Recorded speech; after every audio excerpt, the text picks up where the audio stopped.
Cats, no matter where you live in the state of Montana, can only stand on one side. The oldest football rivalry west of the Mississippi splits the state for the 110th time, and today there's much more than bragging rights on the line. The Cats can wrap up a Big Sky championship. The Griz could spoil the party and beat their biggest rival for the 5th straight time. Kickoff is next. Which side are you on?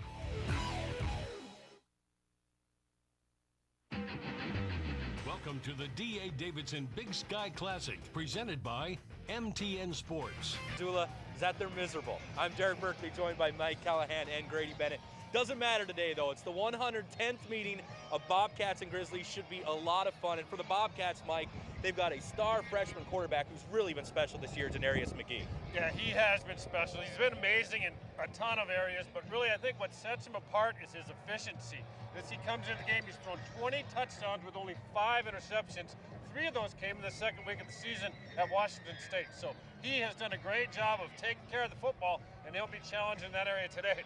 With these conditions, absolutely. We turn to the Grizzlies. Grady and Chase Reynolds, really a breakout game last week. He'll be the key to the running game today for the Grizzlies. Yeah, absolutely. And Chase Reynolds, everyone knows, he is the heart and soul of this Montana Grizzly football team. And in a game like today, in these conditions, it is going to come down to which football team can run the ball better. The Grizz are excited. They got him on track last week. He had a huge game just in time. Good timing for Chase Reynolds. He's got to play big again for Montana today. Well, we are closing in on kickoff. Everybody else here might be miserable, but the teams on the field, they'll be fired up and ready to go. We'll have the kickoff for you right after this. Welcome to the 110th D.A. Davidson Big Sky Classic here in snowy, windy, cold Missoula. Wouldn't have it any other way, guys. It's time for the Grizz and the Cats to meet once again. Bobcats just taking the field as the coin toss is going on right now. And you look at this scene, guys, and we don't really have a full stadium yet, but you know it's going to be there. It's going to be loud, and this is really such a great place for a big football game like this. Well, it is, and I say every year we do this game, I always make the comment that what could you want besides, if you're a Montana football fan, and Montanans are very proud of their football in this state, what could you want besides these two teams playing for the top spot in the Big Sky Conference, playing for a shot in the playoffs? Both teams having excellent years. Why not have both Montana teams at the top, 1 and 2? I know Eastern's in there as well, but I love it. Couldn't have it any better way. Yeah, it is a great rivalry, but when you throw on those things on top, it just brings a lot more to it, and you get conditions like this. It is football weather. And the Grizzlies ready to come out of the tunnel.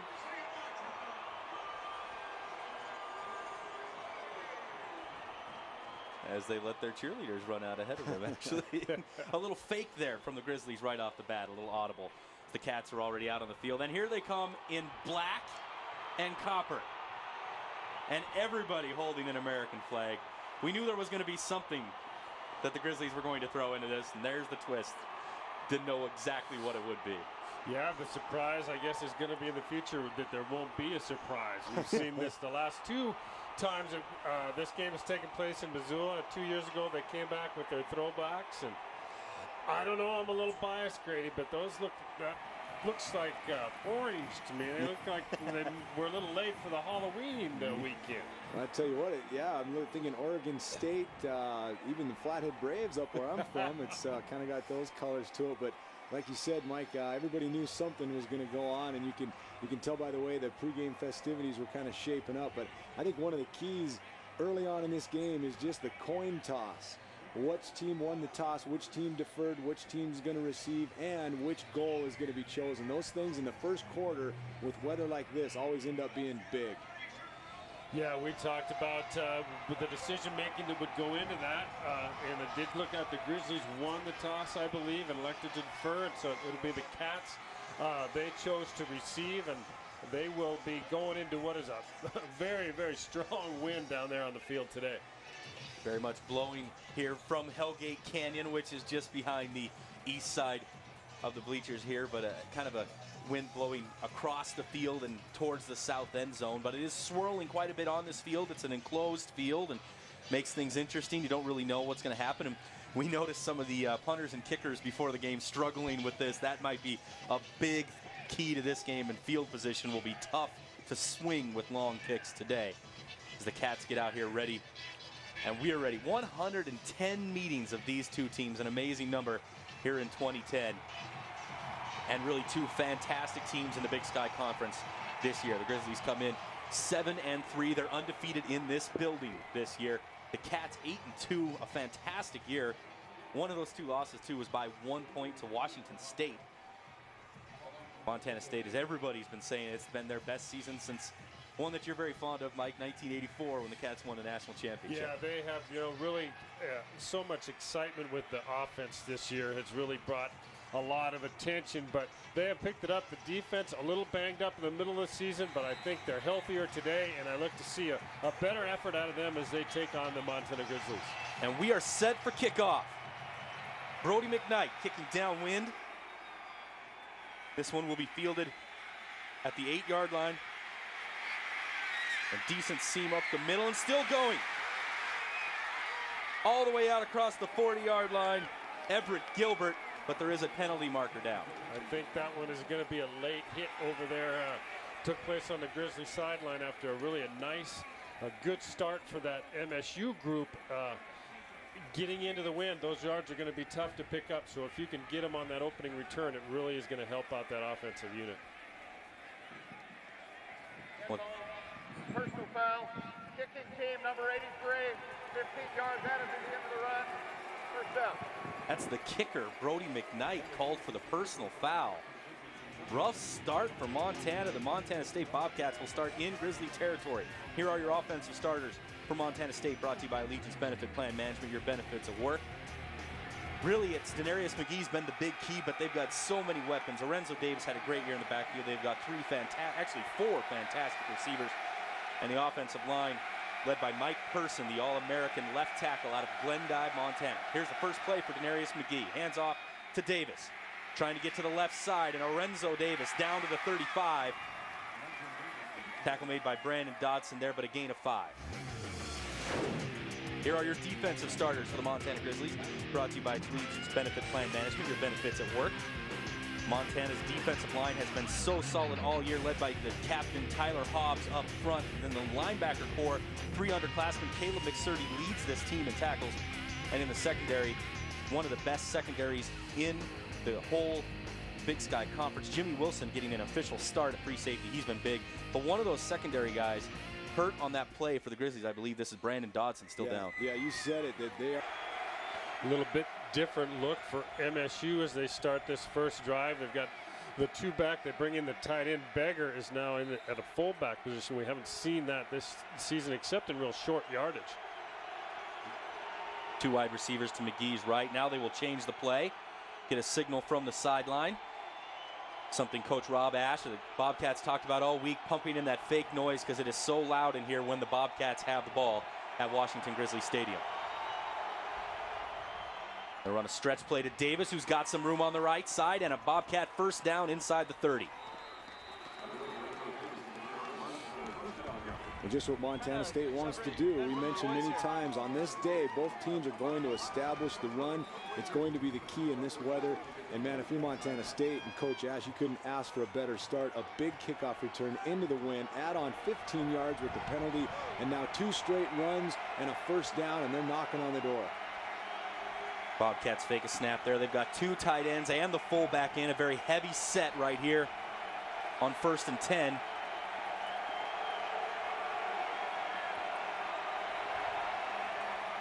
McGee will hand it off to Davis again. This time the left side. He's got room.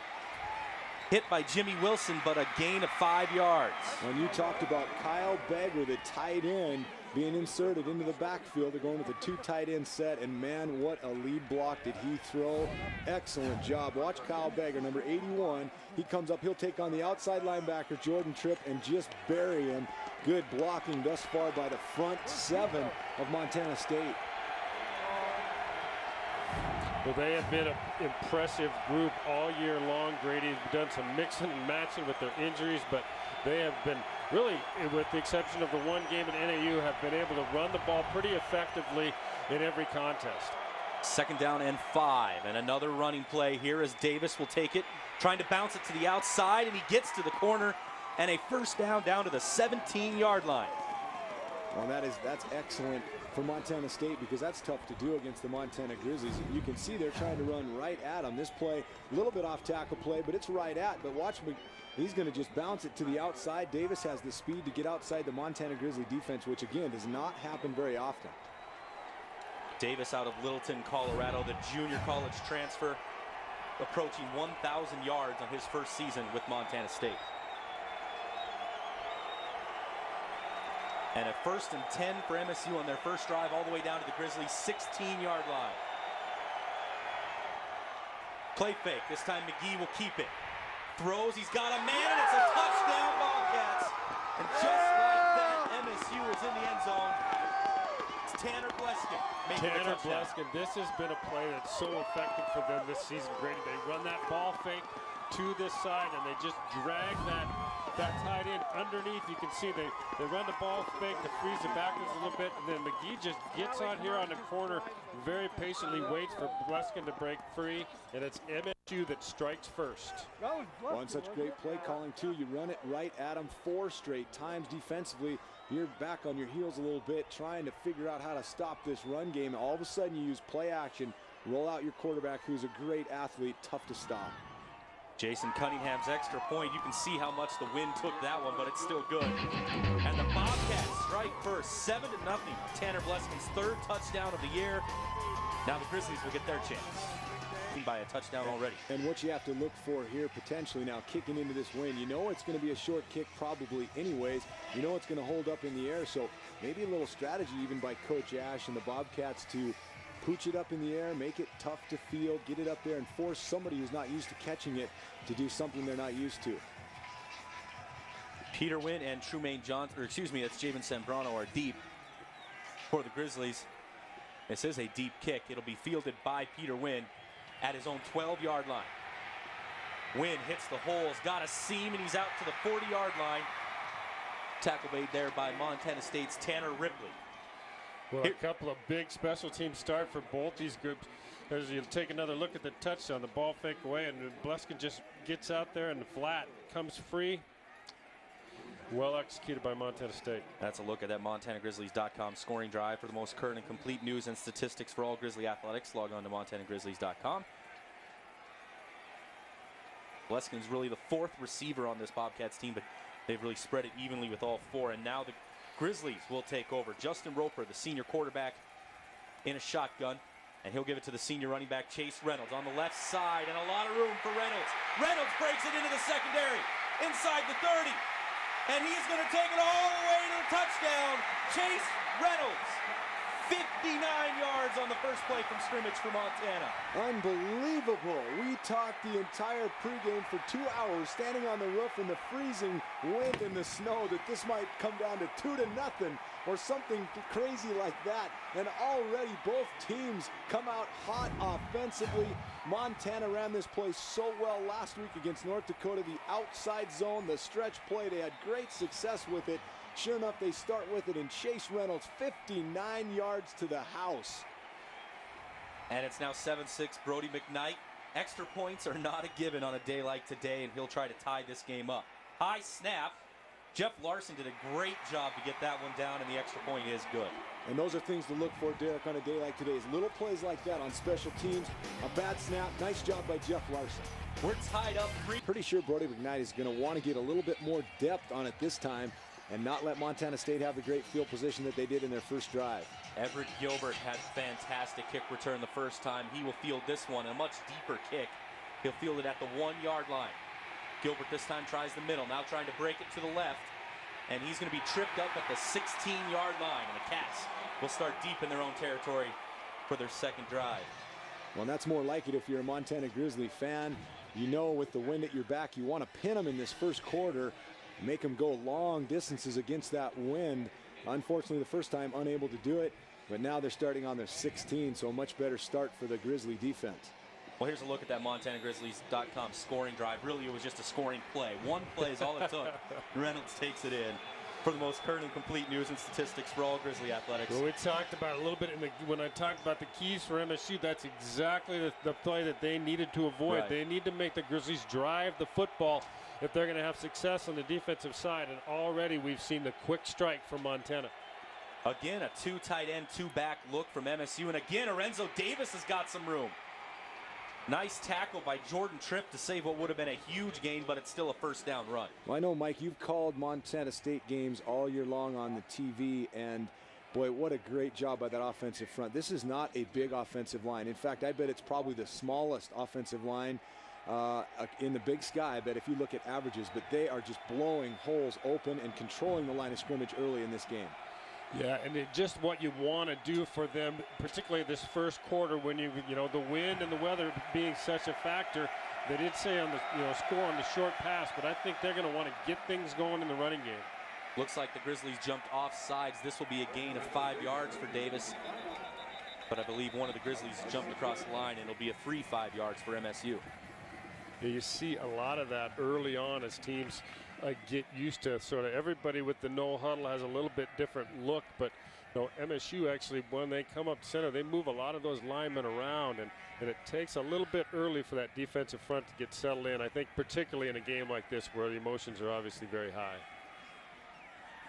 One thing that both coaches talked about this week leading in, this game's going to bring so much excitement. It's more difficult to kind of get the guys to come back a little bit, to play smart, to play control. Offside, defense, number 99, 5-yard penalty, replay, first down. Penalty on Tyler Hobbs, the captain D tackle.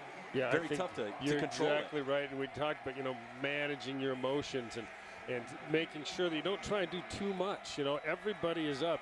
This isn't a game that you worry about anybody coming out flat. So it is, as you said, difficult sometimes from the other end of it, where you just get too sky high and you're just doing some silly things. 1st and 5 for McGee and the Bobcats offense. They'll run a stretch play to the right to Lorenzo Davis. Able to get forward for a gain of about 2 before the Grizzlies stack him up. Well, Montana fans are cheering right there, but really this is an amazing run by Davis, because there was penetration into the backfield, deep penetration, and he could have easily lost 3 or 4 yards. Watch this right here. Again, the same off-tackle play, running behind Bagger. Looks like a big loss, but look at the little jump cut right there. Finds a seam and gets up and still turns it into a 2-yard gain. Nice little piece of running there by Davis. Yeah, some of his best runs are just like, as you said, get 2 or 3 yards when it looks like you're going to lose 5. So he's been a great asset for them as this year has gone on. 6 rushes for 40 yards already for Davis, and here's another try. Trying to find room on the right side, and this time there's nothing there. Grizzlies stack him up. Play was blown dead. The ball came out at the end. The whistles blew well before that. It'll set up 3rd down. And what do you think of the strategy, Mike? That time, not one receiver in the game. Montana State inserted 3 tight ends. I know one of them is an actual offensive lineman that's back lead as the lead fullback, but Montana State going big time heavy early in this game, running the ball at Montana. They had talked about these sets coming out and going with the 4 tight ends and trying to get things going, just power football, trying to get things moving early. But right now we're going to see our first 3rd down of the ball game, and this is an area that I think is really going to be interesting today. You've got Montana State offense has been lights out on 3rd down, and today they face the best 3rd down defense in the Big Sky in Montana. McGee rolls out. He's going to throw, and he's got his man open. That's Julius Lloyd all the way out to the Grizzly 48, and more than enough for a first down, a gain of about 12. Well, that's a good point, Mike, because you're right. Montana State has been very good on 3rd downs offensively, and they are facing one of the top 3rd down defenses in the country. The Grizz, that's been their MO all year. Shut the opponent down on 1st and 2nd, put them in 3rd and fairly long situations, but it really hasn't mattered. 3rd down has been money for the Grizzly defense, but Montana State converts right there. The Bobcats will actually keep 3 receivers in the game now for a first down play near midfield, and McGee will step back into the shotgun. What they've run most of the year, but not so far today. This will be a run, though, to Davis up the middle. Tyler Hobbs wraps him up after a gain of 2. That's a good play by Tyler Hobbs right there. Just fantastic work. Plays off the block right there, reads it all the way, just plays off the block, just like a defensive lineman is supposed to do.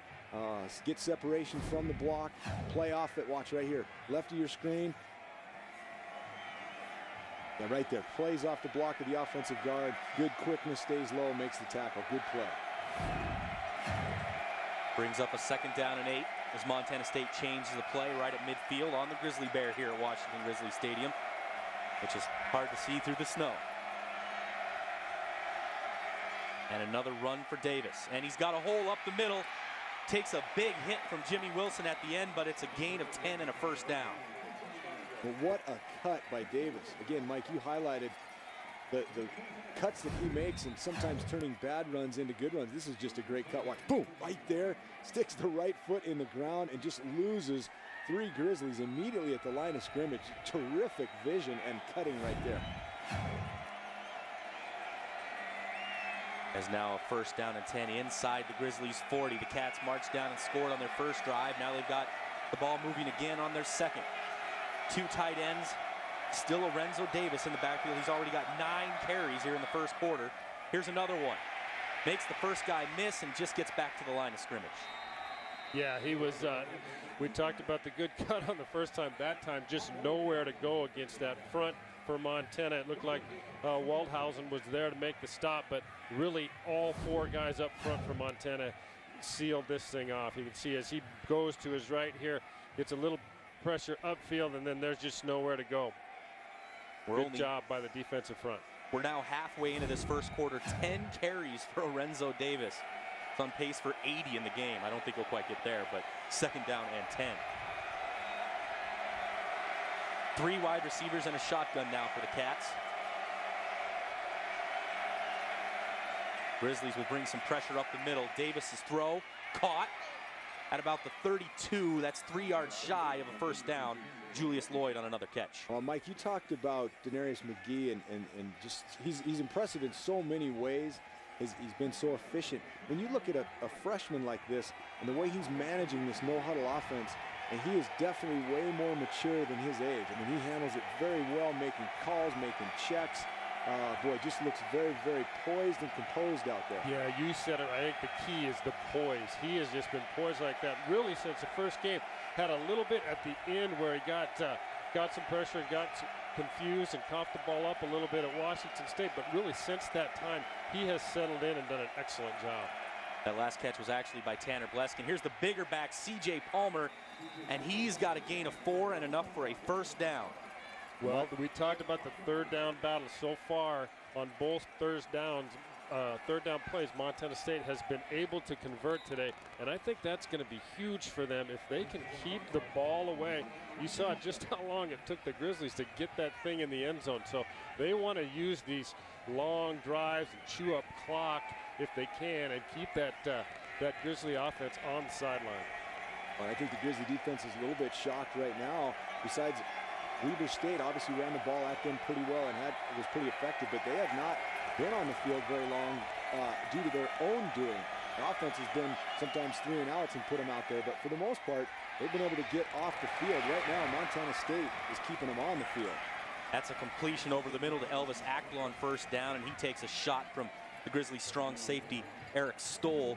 This drive is already 6+ minutes and counting for the Bobcats. Now it started at their own 16, and they have just methodically moved it down the field, and really they're just simply winning the battle of the line of scrimmage. Their offensive line, their tight ends, their lead blockers doing a great job at the point of attack, controlling the line of scrimmage and moving down the field.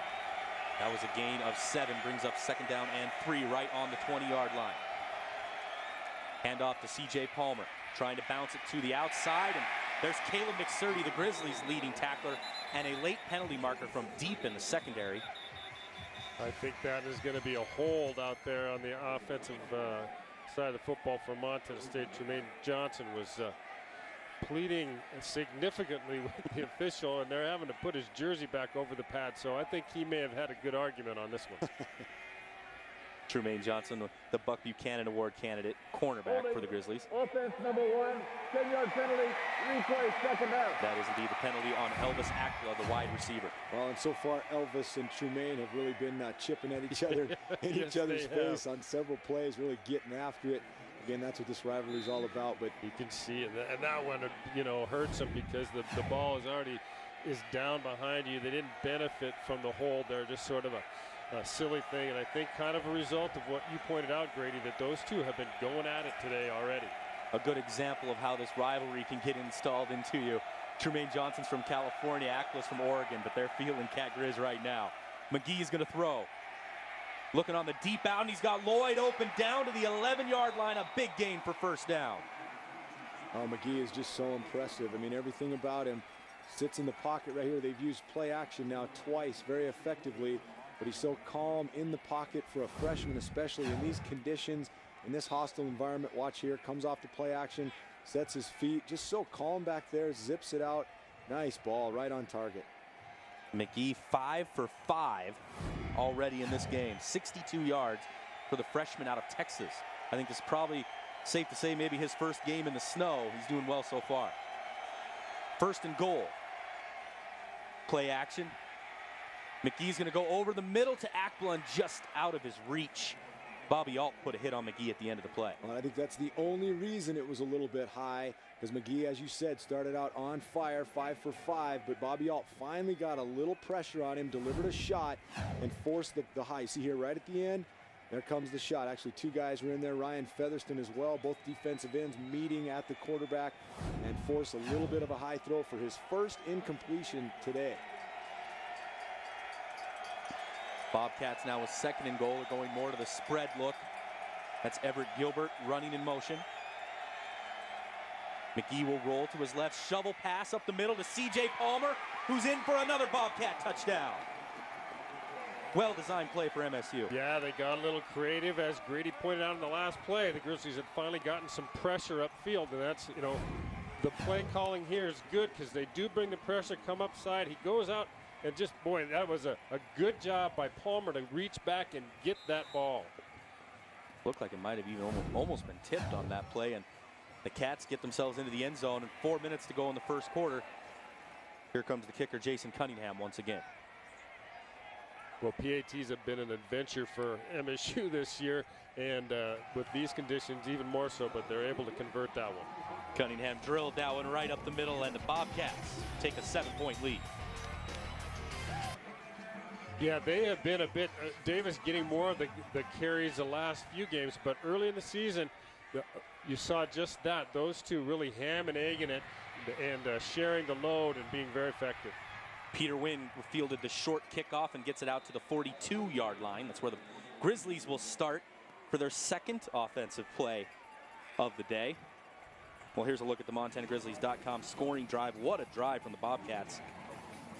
13 plays, 84 yards, and they took over half of the quarter off the clock. Finishes with that shovel pass touchdown. The second touchdown pass of the game already for Denarius McGee, 22nd of the season. Yeah, oh, now here's the key, Derek, right here is the fact that it was my key to the game is offensive consistency. You come out, you have a one-play drive, a big drive, or a big play, you get up 7 or you score 7. But now, can Montana continue to do it? This is where so many times they've gone 3 and out. So a nice little start right there, a little bubble screen off of the look. It's kind of a triple option. Justin Wilson. Alex Delanek, the senior center. He's been blocking for Chase Reynolds since 6th grade in Drummond, Montana. 2nd down and 3 for the Grizzlies. Reynolds will get it right up the middle and fall forward right at the sticks. It'll depend on the spot.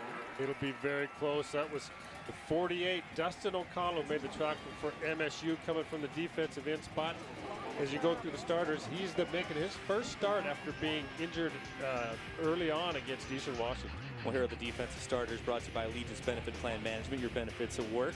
There you see the D-line led by Dan Ogden, a guy Grady's very familiar with from his days up at Flathead High School. And Alexi Groslack, the freshman, has really played great for the linebacking core. And in the secondary, Michael Ryder's the guy on top of things for the Cats. And there's a good run. The Grizzlies were just short of the first down. It was 3rd down and less than a yard. And Chase Reynolds ends up picking up about 10, easily enough for a first down. Well, and again, that's huge. The Grizzlies going to kind of a pistol offense look here. And they'll give it to Chase Reynolds right up the middle again. Spins off a tackle. And Chase Reynolds is rumbling inside the 25. And that's a gain of 16 yards for the senior from Drummond. Boy, I've talked he has so many, come out hot. Yeah, and I've talked so many times about Chase Reynolds is the complete running back. I mean, you've watched him now for 3 years, just light it up here for the Grizzlies, and he's the full package. He does everything you want a running back to do. He has all the skills. Man, these are just drills that you do every day. Look at the spin move right there. Just offers his shoulder to the safety cranny and spins off of it. That is just textbook. You could show that to any young player, and just what a perfect everyday drill for a running back. They'll go right back to Reynolds on another first down, trying to go to the right side, but good job by the Cats defense that time. Yeah, that time you talked about the textbook spin move there, but the other side of that is, from the MSU standpoint, is they have got to tackle this guy at the point of attack. If you miss him that first time, as Craney did the previous play, and let him get in the secondary, he may not get the big one like he did that first series, but he's going to get 8, 10, 12 yards on you all day. He is a guy that you've got to, if you've got a shot at him, you have got to make that tackle. Jody Owens, the sophomore from Mesquite, Texas, made the last tackle. 2nd down and 8. Play action. Roper's going to throw down the sidelines to Javen Semperano, and just out of his reach at the goal line.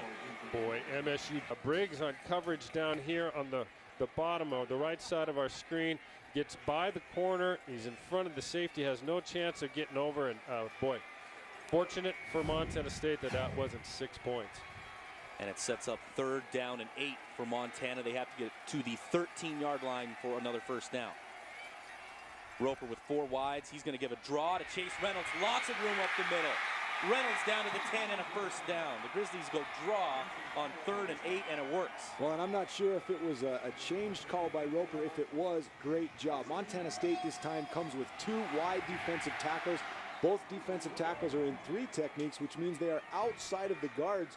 You'll see there's nobody up the middle at all. Nobody in the center of the field. So a perfect time. The replay's a little late. You don't see it, but there was nobody in the center. So it might have been a call. Good guess by Coach Smith in the booth, or it might have been an audible. Great job by Roper. Perfect call. Reynolds is already over 100 yards on the day. Here's another screen to Sam Grattan. Makes the first guy miss, but the Cats recover and push him out at the 6. Well, right now, Justin Roper is 2nd and goal from the 6. The clock ticks under 25 seconds to go in the first quarter. Roper will keep it himself. Justin Roper dives into the end zone, and the senior transfer out of Oregon's got another Grizzly touchdown. Well, I just talked about it. Justin Roper executing from the quarterback position. Man, is number 18 playing well for the Grizzlies right now. He's handing it off when he needs to. He's throwing the bubble when he needs to. This time he keeps it. He's going to read the defensive end. You can see number 11, Ledette, chases Reynolds. No pun intended. And Roper keeps it and gets it in the end zone. And I think that's a key score, guys, because that's still with the wind at the end of the first quarter. You don't want to turn around at the start of the second quarter and try to finish that drive. So that was key timing for Montana to get it in. Boy, we expect the conditions to be so tough that the offenses normally are the groups that you see struggle, but so far it has been the defenses for both schools that have not been able to get that stop. And really, you're seeing the ball's being caught, the ball's being protected, but the tackling so far on both sides has been a little bit suspect. Really, and again, what a surprise. I mean, we were all talking that this might be 0-0 or 2-2 or something crazy, but both offenses have come out and just played dynamite, and that's what I expected from Brody McKnight. The first 2 kicks, be able to get his leg behind that wind and send it almost through the goalpost. Finally, he kicks it into the end zone, and Montana State will have to run at least 1 play into the wind before we flip ends. So far, going into the wind has not been a problem for that guy. Denarius McGee's done a fantastic job so far. 6 for 7 with a couple touchdown passes. And the Cats will start at the 20 with 16 seconds to go still here in this first quarter. In fact, maybe the Grizzlies want him to go with the wind. Maybe he'll have more trouble throwing the ball with the wind. But boy, both defenses are really going to have to make some adjustments and try to settle in here against what the offenses are doing. Back to the big set for the Cats with 2 tight ends, and back to Lorenzo Davis on the run. And he falls forward for a gain of 2, and that should end the first quarter. A very exciting quarter. We'll take one quick look at the MontanaGrizzlies.com scoring drive from that last Grizzlies drive. For the most current and complete news and statistics for all Grizzly athletics, log on to MontanaGrizzlies.com. As you see, they go 9 plays, 58 yards to score. And now the Cats have the ball back. So far, neither defense has made a stop. And we've got a shootout in the snow in Missoula. 14-14, the end of the first quarter.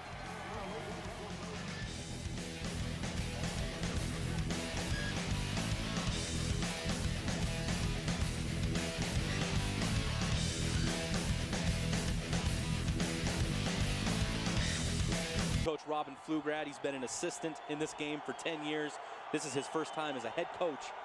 And as we start the second quarter, it's a tie game at 14. And the Cats on 2nd and 8 are going to go with 5 wide receivers. But it's a draw to Denarius McGee. He's going to be stopped 1 yard shy of the first down by Caleb McSurdy. Well, the Cats really mix it up there. We've seen so far it's been primarily the big heavy set, which now they're rotating to again. They're actually bringing Dennehy, the guard, in to play that fullback spot. So a position where, as you know, Grady, he was a running back in high school. Interesting transition to go from running back to guard, but now he's going back.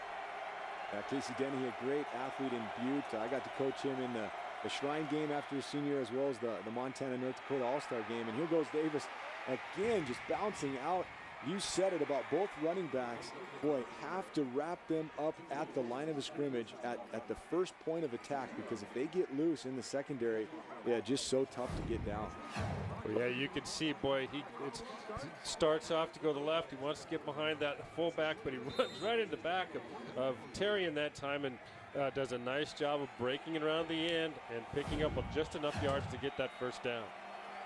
He did pick up the first down by 1 yard. Jimmy Wilson made the tackle, 1st and 10 at the 31. And back to a tight end and a fullback into the game. And there's another nice run by Arenzo Davis out to the 38, a gain of 7. Well, I'm sure enjoying watching Kyle Bagger in this set that Montana State has used, putting him in the backfield to lead block. Well, he is doing a fantastic job just fitting up with the linebackers. Now, linebackers are taught obviously to step up and take that block on, but where Kyle Bagger has won almost every battle that he has inserted on a linebacker as a lead blocker, he has won so far today.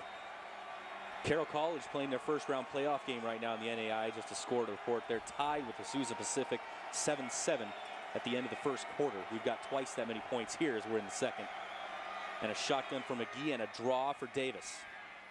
And he will have enough for the first down out to the 42. Boy, a nice job. I didn't get the number, but I think that was number 91. Bobby Albert came down and squeezes this thing from the outside. You see him come in from the bottom here and just gets enough of Davis to slow him up. Well, and this is worrisome for Montana State. Sean Sampson, the center who has come in of late for Montana State, kind of thrust in against Eastern Washington. It was kind of scary when it happened, and Mike, you can talk more about that, but he has played fantastic for the Bobcats, but he is hurt right now. It looks like he got rolled up on that play.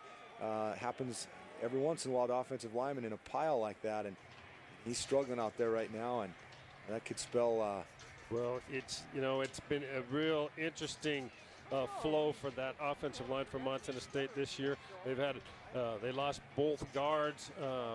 Bentanu was still not back, was done for the season. Conrad Burbank was out for a long time. Alex Terrian, who was the originally starting center, has played a little bit there, but he's played center guard and tackle sometimes in the same games due to the injury. But it looks like it will be Terrian is going to move in from his guard position down to the center spot, and I would assume that Dennehy will then slide in and replace him at right guard. Yeah, we just talked about Dennehy a couple plays ago, and again, you look for just great athletes at the next level. Dennehy did play running back. He played running back and defensive end at Butte High. It was just a fantastic athlete, athletic enough to put on some weight. Now he's playing offensive line, but can still go in the backfield and lead block. But look for a new center right now, which is always interesting the first few snaps until he settles in. Especially with snow on the field. It's a 1st down and 10 after that last run, and now C.J. Palmer is in at running back. And they will go to him off the right side, and Palmer lowers his shoulder and gets all the way out to the 48. Forward progress will give him a gain of 6. Well, I'm impressed with the, as you said, the offensive line play, but both these backs for MSU are getting out and just getting those downhill runs, getting that 5-6 yards. That time maybe a little bit more, but just sort of pounding away. The sort of look that we've really seen from Montana the last couple times these two teams have met. The Cats coaching staff changing the play on the sideline here as it's a 2nd down and 4. Again, it's the tight end Kyle Bager now lined up at fullback, and they go back to C.J. Palmer. Caleb McSurdy first in on the tackle, and only a gain of 1 will bring up 3rd and 3. Well, that time, Tyler Hobbs, the defensive tackle for the Grizzlies, shot inside on a little bit of a stun. He came from his defensive tackle. You'll see him lower part of your screen right there. He's going to knife inside to the A-gap, which looked like it would have been a huge play for Montana State. But Caleb McSurdy from his middle linebacker spot does a nice job of scraping down the line of scrimmage and saving the Grizzlies right there. Yeah, good linebacker play. It was, I think, the outside linebacker Shaw that came up and took on that block of Baker and that freed up McSurdy to make that play. 3rd and 3. The Cats will go with 5 wide receivers. They've converted all 3 of their third downs so far. Neither defense has been able to make a stop.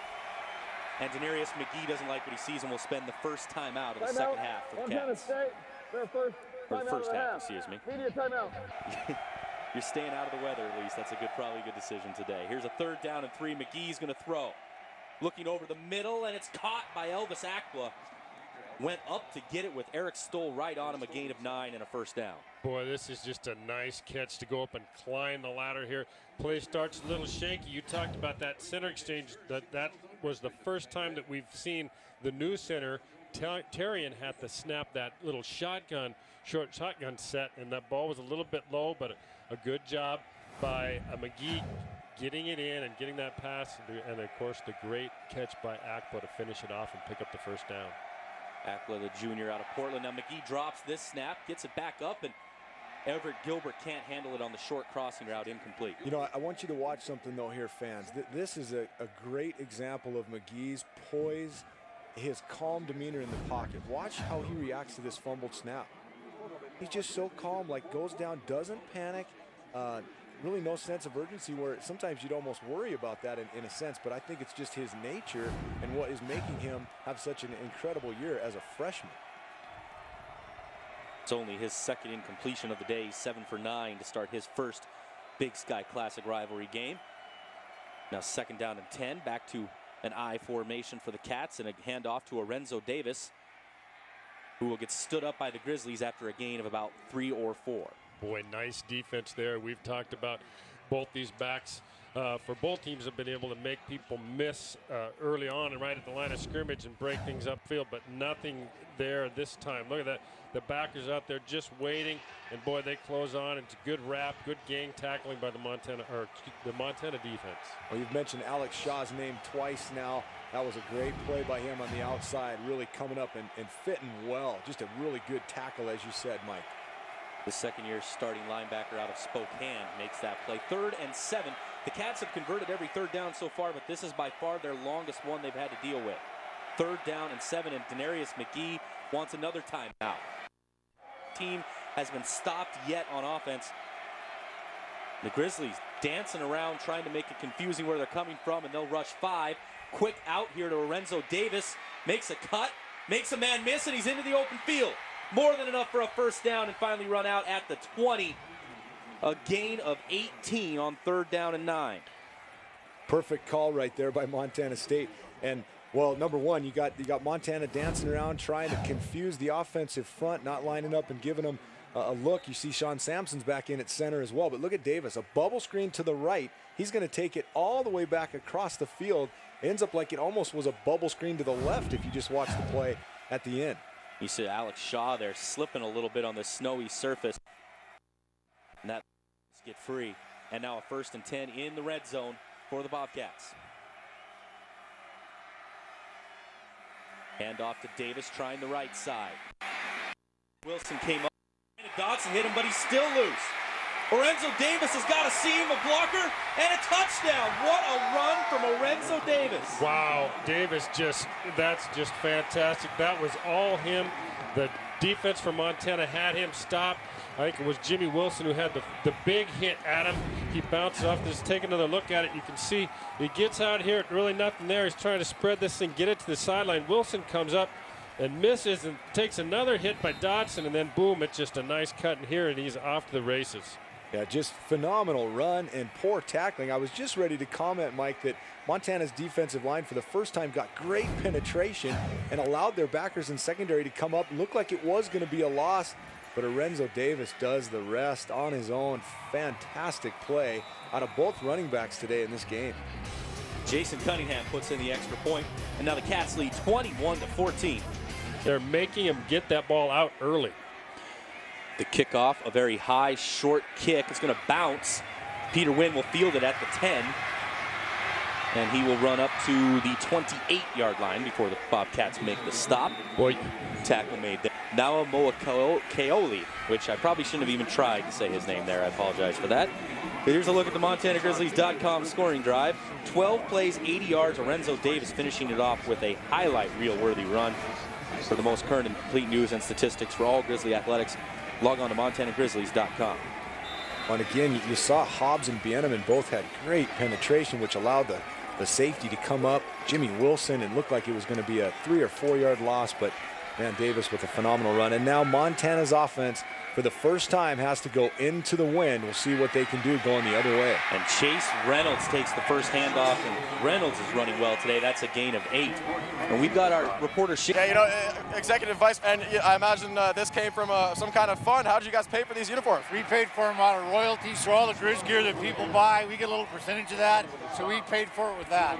Well, everybody appreciates the surprise. It's definitely different, and we will go back up to you guys. All right, thanks a lot, Shane. That last play there, the Grizzlies had Gerald Kemp in at quarterback. It's kind of their Grizz cat look is what they like to call it. They hand off to Reynolds, though, either way, and it's a first down.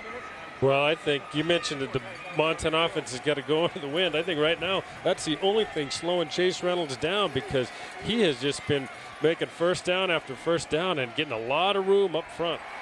Justin Roper decides to keep this one, and the Cats are right there. That's a loss of 2 yards. Well, this probably was not a good decision, not just because he lost the yards, but if you watch the replay here, he's looking for that defensive end to chase Reynolds down, and you can see there's nothing there. The defensive end is staying square to the line of scrimmage, so you've got to give it. And again, it looked like if he would have given it, Chase would have had another pretty decent hole. Preston Gale, the freshman defensive end, made that play. This time they will give to Reynolds, and there's nothing there on second down either. Nice play by the Bobcats up front. Caleb Schreibeis out of Billings with the stop. I hate to say it, but this is, again, where Justin Roper has to be consistent with his execution, because this one he probably should have given. If you watch the defensive end on the left, he starts to chase. That's one he can probably keep. So a couple reads maybe right there, not the best by Roper. And for the first time, Montana's facing a 3rd and long. More than 10 yards to pick up the first down. Roper will throw. He's going to look on the out route to Antoine Mutra, and just a little bit too far out of bounds. And there's the first defensive stop of the game. The Bobcats make it. Yeah, I tell you what, when we started this one, I would not have ever guessed that we'd be at the 7-minute mark of the second quarter before we saw a punter out on the field. Both offenses have really done a good job in dealing with these tough weather conditions today. And there's Brody McKnight, who does the kicking and the punting for the Grizzlies. This is where it gets interesting, is in special teams, some of the smaller things that sometimes you take for granted in a game, like a punt snap or a PAT or field goal snap. McKnight, a low line drive kick. It's going to take a Grizzly roll as the Cats will just get away from it, and did not look pretty, but it will pin the Cats down to their own 23-yard line. As their favorite, you can text A, B, C, or D to 95730 as Lorenzo Davis is wrapped up for a big loss. Good play by the Grizzlies there. You can text for Jason Crebo. You can text A for 2nd down and 13 after the loss. And there'll be a throw from McGee. He slips out of his hand. They have not blown the whistle. That's a fumble. I think the Bobcats got back on it. But that ball just slipped right out of McGee's hands. And it'll go for a loss of 10. Nice job there by the Bobcats lineman Sean Sampson, the center, who's back in to make the recovery. Well, just after I compliment these offenses and how they've handled the elements today, we see one here. That ball just came loose, and very fortunate and very heads up by the offensive lineman for Montana State to get back on that ball. Otherwise, boy, that's a huge turnover at that spot on the field. That ball went right between Brian Walthauser's legs. Walthauser, he tried to scoop and score. Of course, it's tough. You can't blame him for that. He thinks he's going to scoop and score and get a big touchdown in this game, but it slipped through his legs, and Montana State now at the 3rd and long. And they will just run the ball with Lorenzo Davis, who's going to get a big chunk of it back. A gain of about 10 yards. He's well short of the first down, but it at least doesn't have Montana State punting out of their end zone. Well, the good news here for the Bobcats is that they are punting with the wind at their back. So if you can get the snap off and if you can catch it in these elements, you have to figure you're going to be able to get it up in the air. And again, the Bobcats are, I think, first in the Big Sky in net punting. The punting average is not that great, but the fact that he hangs it up there and they have great coverage, they have done a nice job of not allowing yardage returned against them. Yeah, only 11 returns yardage against the Cats this whole season. But this is a situation that Perez isn't in often, where he's got the long field to actually try and get a boot into one. It's another high kick. It will be fair caught. Peter Wynn dropped it. Looks like he got back on it at the 42-yard line. But the Wind also playing with punt returners in this situation as well. That ball has gotten to be a little bit of a hot potato the last couple series. You can see Wind gets underneath it. He's in position, makes a fair catch, and that ball just squirts away from him, but alertly gets back on top of that. Well, and that's what really can tell how bad those flags are swirling. Quick screen to Javen Sambrano for the Grizzlies on first down, and he'll gain 3. And a late penalty marker right at the sideline. Might be a late hit on the Cats. Well, you talked about controlling emotions, Mike. I think both teams really have done a pretty good job of that. But sometimes as the game wears on, these mistakes can really hurt you. Montana had one earlier, and now Montana State's going to add a free 15 yards, just an unnecessary play. Personal foul, hit out of bounds. Defense number 26, 15-yard penalty, automatic first down. Yeah, you can see Briggs does a nice job on the tackle, driving up. And, you know, I don't know, that's kind of a tough call. It looked pretty bad at the end as he went hard into that sideline utility, but I don't know. That was tough. Just one of those things. It is. It's close. It's a close call, but he clearly had him out of balance. You've got to understand and just stop. And a lot of times that little extra shove at the end is what's going to add that penalty on the top of it. Chase Reynolds on the left side and hurdling an offender down to the 30-yard line. Reynolds is down, and Charles Burton is asking for somebody to come in. Actually, Reynolds is to his feet now. That's going to be just shy of first down yardage. Well, there's a couple guys got blown up on this play. A Montana State defenders also looks like he's a little bit dingy. And Charles Burton, I think, is not sure. Oh, there's helmet to the knee. That's the same thing that happened to Dotson, I believe. The knee of the running back. That one sent both guys to the sideline. Jones looked like he'd been in about a 15-round fight as he wobbled over, and it looks like they're going to be working on Chase Reynolds as well. Look at those numbers already for Chase Reynolds. 10 attempts, 127 yards. It's already his second biggest output of the year, and Justin Roper goes forward and then just goes down to a knee, but he's got more than enough for the first down. What a great ball fake. That is the second time today. You comment on the cameraman being faked out earlier. I bid on this one as well. I thought that this ball was given to the back here, and it's a very nice job of hiding the ball. The MSU defense was fooled as well, picking up a few yards and getting down. He's no contact for that one. I guess getting down, Justin Roper didn't want, I don't know if he stumbled or just didn't want anything to do with the contact there at the end of that play, but a good read again. First down, and Greg Hardy comes in motion, a little too tight end package now for Montana. That's Gerald Kemp, the running back, the converted quarterback who's become the second string running back for the Grizzlies this year, in for Chase Reynolds, who's still on the sidelines. No gain on that play. Yeah, that was a big nail in a real tough case this year with he's had the high ankle sprain that just kept him out pretty consistently about the last 6 weeks. So good to see him back after the bye week, getting able to get healthy and get back on the football field. 2nd and 10, they go to a draw to Gerald Kemp, and nice job by the Bobcats there, no gain. And that was Jody Owens who read that one right away. Jody Owens, we talked about being fooled a little bit on the play fake a couple plays ago, but he was not fooled by this play, sort of sitting on it. And you watch Owens, when he makes his read, he commits faster than any linebacker I've seen this year. And he's just going to go up and make the play. Got some help by Schreibisch there, bringing up a long 3rd and 10 for Montana. Boy, that is a great play. If you're a young linebacker watching at home, that's how you play it. You fill, you see the window, you run to it, you commit yourself to making the tackle. Great play by Owens. 3rd and 10 for the Grizzlies. Roper will throw. He's going to throw out of the backfield to Gerald Kemp, who's got the catch, but not near enough for a first down. Only a gain of 4, pushed out at the 20. Well, with these conditions, it'll be really interesting to see what Coach Pflugrad is going to decide. Normally, this would be money for Brody McKnight, but it's going to end up being a fairly long field goal, 4th and about 6, kicking into the wind. This is the end that it really swirls. Again, if you get a chance to see those north end zone flags at the top there, really spinning around. Well, it looks like they're going to have a little more discussion and call timeout and decide what they're going to do on this one. In this situation, what will be the decision as he's faced with 4th and 6 here? And in this situation, what will be the decision you guys would go for in this? Is this field goal or is this go for it territory? Well, Grady, I'm going to leave that to you. You're the play caller up here. Well, I think it really comes down to how confident Coach Pflugrad is in his the battery there, the snapper, his long snapper, and his holder. Now Jeff Larson is an excellent athlete. You know the hold's gonna be solid. He's been very good. He's athletic. He's a receiver. He's a quarterback. But just the whole combination of the snap, the hold, and the kicker Brody McKnight with the conditions now. Let up here in Missoula, but the wind is still howling down Hellgate Canyon. And again, Justin Roper is going to call a second timeout. He didn't like the way that play was lined up. Well, they must have. 21.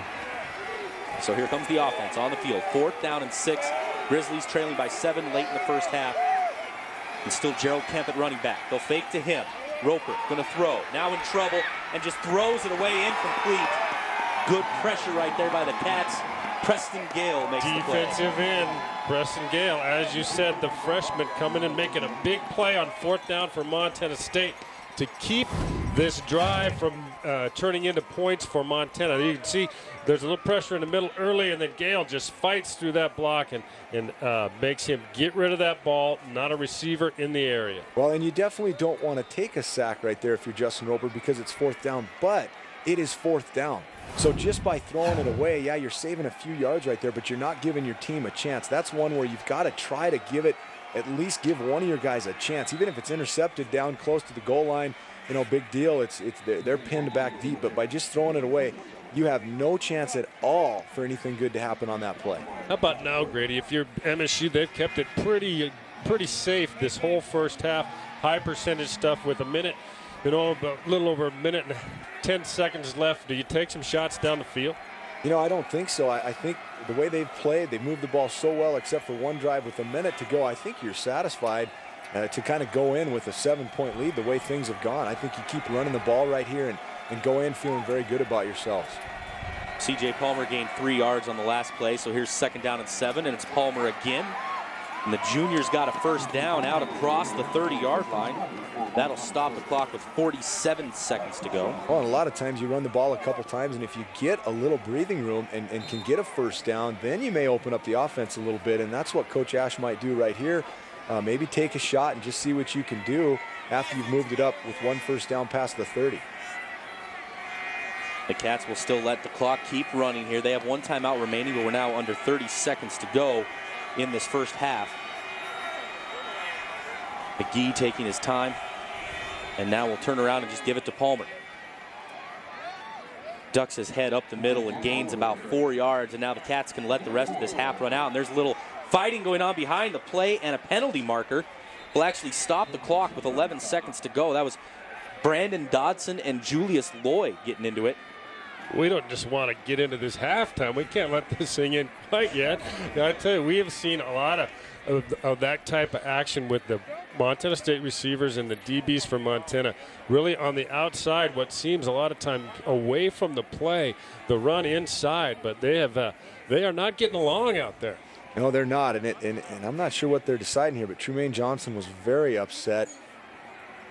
Whether it's just the call is going to go against Brandon Dodson or he's upset that even happened, because now, again, you move it 15 yards, and now why not take a shot with 10 seconds to go? You're going to be about midfield. Personal foul against each team, against Montana State, against Montana. Number 11 is ejected for throwing the punch. That's why Trumaine Johnson is so upset. I saw Trumaine Johnson react in a big-time way, and you knew, and I figured it wasn't just because of a penalty. It had to be because of something like that. Brandon Dodson is ejected. Brandon Dodson, the starting cornerback, he left the game earlier with an injury, came back, and now he's gone for the rest of the afternoon, and the Grizzlies will have to turn to freshman redshirt Sean Murray out of Corona, California. Well, this is always an emotional game, but very important to keep those emotions in check so you don't put your team at risk. And when you lose a starting cornerback, that's a big blow to any defense. And the Cats will let the clock run out. That'll take us to halftime. Montana State 21-14. More points than maybe some people expected at the end of this game, and that's only 30 minutes into it. Shane Ewing's trying to track down Coach Pflugrad for his thoughts here on this first half. But a cold, windy, snowy day here in Missoula, but it didn't seem to slow down either offense in the early going. We'll see if the second half the defenses can get going. Well, it really felt like both teams were settling in, and then all of a sudden the elements did take over. Let's head down to Shane on the sidelines. All right, Coach, a 7-point deficit going into half. What do you tell your team to get them back on track here? Well, the consistency again, that's been our deal. We're not tackling well on defense. It's getting to be the second guy or the third guy there. It has to get him down. We got to get the first guy to get him down. How much of an effect did these wintry conditions have out there on you guys? I don't think it's that big of a deal. Me neither. I mean, for the long balls it would be, but neither team's really gone to that. Coach, thanks a lot. Good luck in the second half. All right, guys, let's send it back up to you. We'll try to get Coach Rob Ash on his way coming out of the halftime locker room. All right, thank you, Shane. Well, it's halftime here in Missoula. States for both teams started out on fire. They started with the Bobcats on their first drive. Nice fake from Denarius McGee. He finds Tanner Bleskin, and the Cats were on the board pretty quick, 7-0. Grizzlies marched right back down, though, in one play, a 59-yard touchdown by Chase Reynolds. And on one play, the Grizzlies tied this game back up at 7. And what we thought might be a defensive struggle turned into an offensive shootout quickly after, as the Cats went all the way down the field again. This time a nice shovel pass from McGee to C.J. Palmer, and a touchdown for Montana State. Made it 14-7. Again, the Grizzlies countered right back. This time it's Justin Roper keeping it himself and taking it in for a short touchdown run to tie the game up at 14. But the last score of the half went Montana State's way, as it's Lorenzo Davis with an incredible run, breaking a couple tackles, and then bouncing all the way across the field to give the Bobcats a 21-14 lead. And that's where we stand right now at halftime as we look at the statistics. And Grady, we've been doing Grizz games all year, and you see at the top of right at the top is one thing that's hurt the Grizzlies all year long. Time of possession, dominant for Montana State. Everything else pretty equal. Yeah, you're right. And part of it, though, today, Montana State has done a fantastic job. They have driven the ball very well.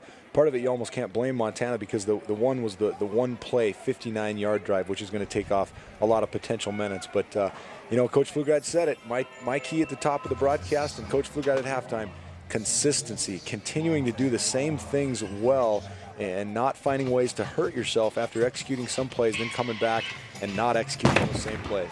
Mike, on your side, you look at the Cats' offense, pretty equal on both sides, rushing and passing, and you see why they've been so powerful all year long. Yeah, it has kind of been that way. They've been able to get both of them going, and they want them to be fairly balanced. But, the passing has been, they've had quite a few completions for really short yardage. I thought the receivers, with the exception of the one play where Gilbert wasn't able to hold on, have done an excellent job of catching the ball today, really for both sides, with the conditions that we've had.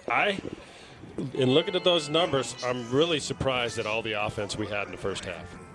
35 sidelines with Coach Rob Ash.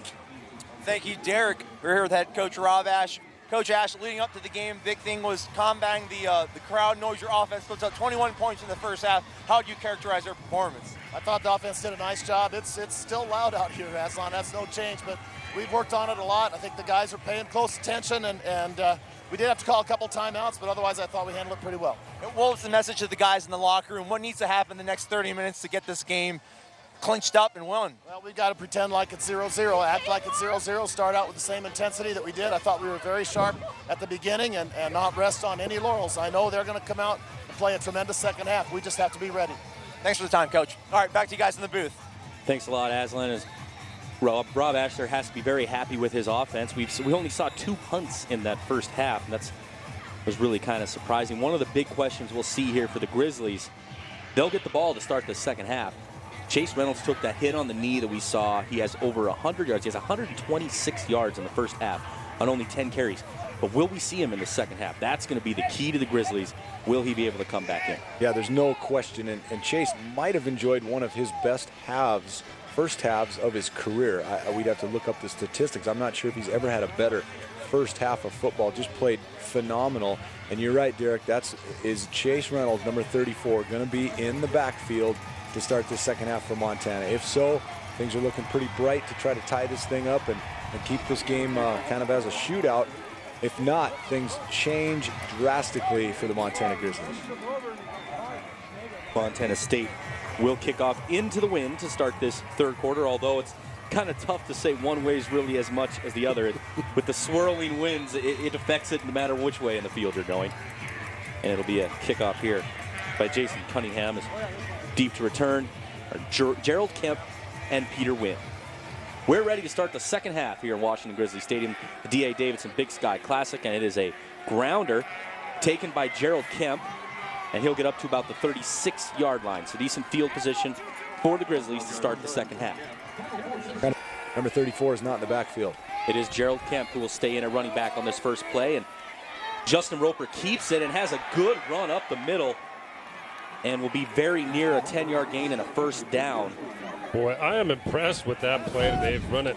You've pointed out he's made some poor decisions on it, but that time he sees O'Connell go down inside, pulls this ball out, and is able to pick up a first down for Montana. It is a gain of 10 and a first down. Roper had a touchdown on that same play in the first half, and now without Chase Reynolds in there right now, he might be asked to run the ball a little bit more as well in this second half. He's 6'6" tall running when he's running with the ball. Here's a pitch to Kemp and a reverse. The Grizzlies have had a lot of success with this play this year to C.J. Atkins, and he'll be pushed out. The Cats do a great job staying home, only a gain of 4. Yeah, that time the redshirt freshman linebacker in the middle, Alexi Groselak, number 44, wasn't fooled, came up. He's not able to make this tackle, but watch him come up field hard on the bottom of your screen here, able to push this thing to the outside and allow to get some help from Fuller, and it looks like Schreibeis there as well. Second down and 6. And this time, Roper fakes a screen, is going to keep it, makes a nice move, and then stumbles. He'll gain about 4 yards. Well, and I know Roper doesn't want to get hurt. You know, they don't want to lose Justin Roper in this football game, but I think he's going to have to show a little more courage in finishing runs. It seems like he's going down a little bit early. This one, he makes the read to throw the bubble, which is taken away by Montana State. So he has nothing to do but run. And he does a nice job of running, but then right here, boy, it just looks like he goes down a little bit early. And if he just hustles a little bit more, maybe has an extra yard or 2, it's going to bring up a 3rd and 3. Well, and this is the kind of play where you really miss a kid like Chase Reynolds that you know is always going to go get that tough yard. But Roper keeps it himself and does have enough for the first down. A gain of about 4. And the Grizzlies gets the first down. Jordan Johnson just ran onto the field, the true freshman quarterback, but he will split out as a wide receiver as this is the Grizz Cat look. Gerald Kemp will take the snap, and he will keep the ball, looking for room on the right side. He's following Alex Verlanek, who makes a block, but he'll only gain about 4 yards inside the 40-yard line. Well, Jordan Craney coming up from the safety to make the stop there, but yeah, a new look for the Montana offense. Is that the way you would go, Brady? Yeah, I think so. If you know that Chase Reynolds is out, if he's out for sure, which it looks like he is, then I think you go to these things. You've obviously worked on him a little bit. You've got Jordan Johnson, who's played some this year. You've got Gerald Kemp. And as much as the read option out of the shotgun is working, why not let Jordan Johnson or Gerald Kemp run it? Roper's going to throw, and this one will skip in short, intended for Antoine Mutra, who was open on the far sideline. That'll bring up 3rd down. And this is where fans, you realize that things are a lot different when you don't have your main running back in it because he's such a good pass protector as well. Nice screen to Gerald Kemp, who's got room and a blocker on the outside. Gerald Kemp turns the corner, and a saving tackle made inside the 20-yard line. But a big gain for Gerald Kemp on 3rd and 6. He takes it all the way inside the 15. Well, so far, give Coach Smith, Coach Flugrad, the offensive side of the ball, give him credit for making adjustments. Chase Reynolds is out of this game.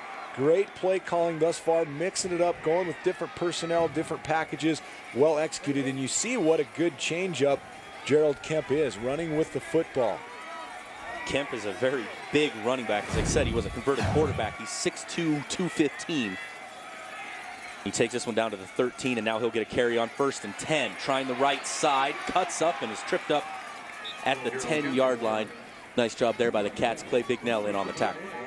Well, Darius Jones, the corner who went out, he was the one who came up and kind of cut Chase Reynolds in that first half. He went out with probably well, he was either dinged or a slight concussion. He's back in, but you can see if that contact was that severe to put him out with a potential concussion, you know what it must have done to Chase Reynolds' leg. Yeah, and surprised to see Jones back in, because he did look like that was a pretty good shot to the head, and he looked pretty disoriented as he left the field, but obviously checked out and is okay.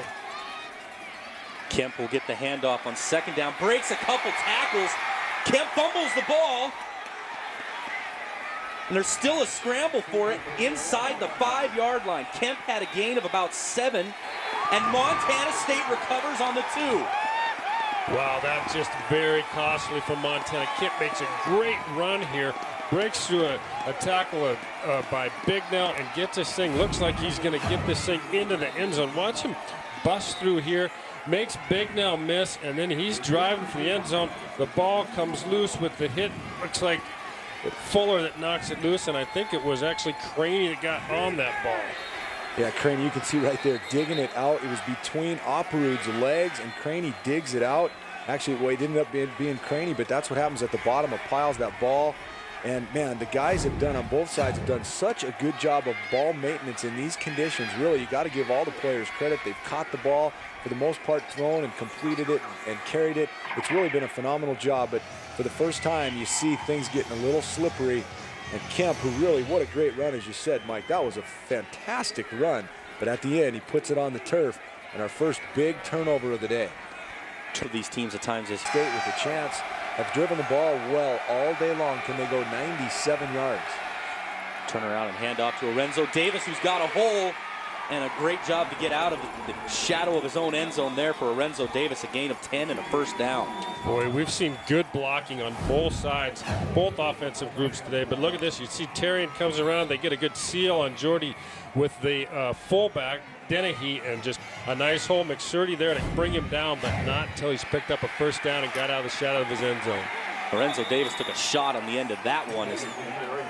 That gain that'll actually be a loss of 3 yards on that play. Davis he's already had over 20 carries in his game. This is his 21st, and you see the Cats really came quick on that play. Well, and it was a toss play, and it was almost an errant toss.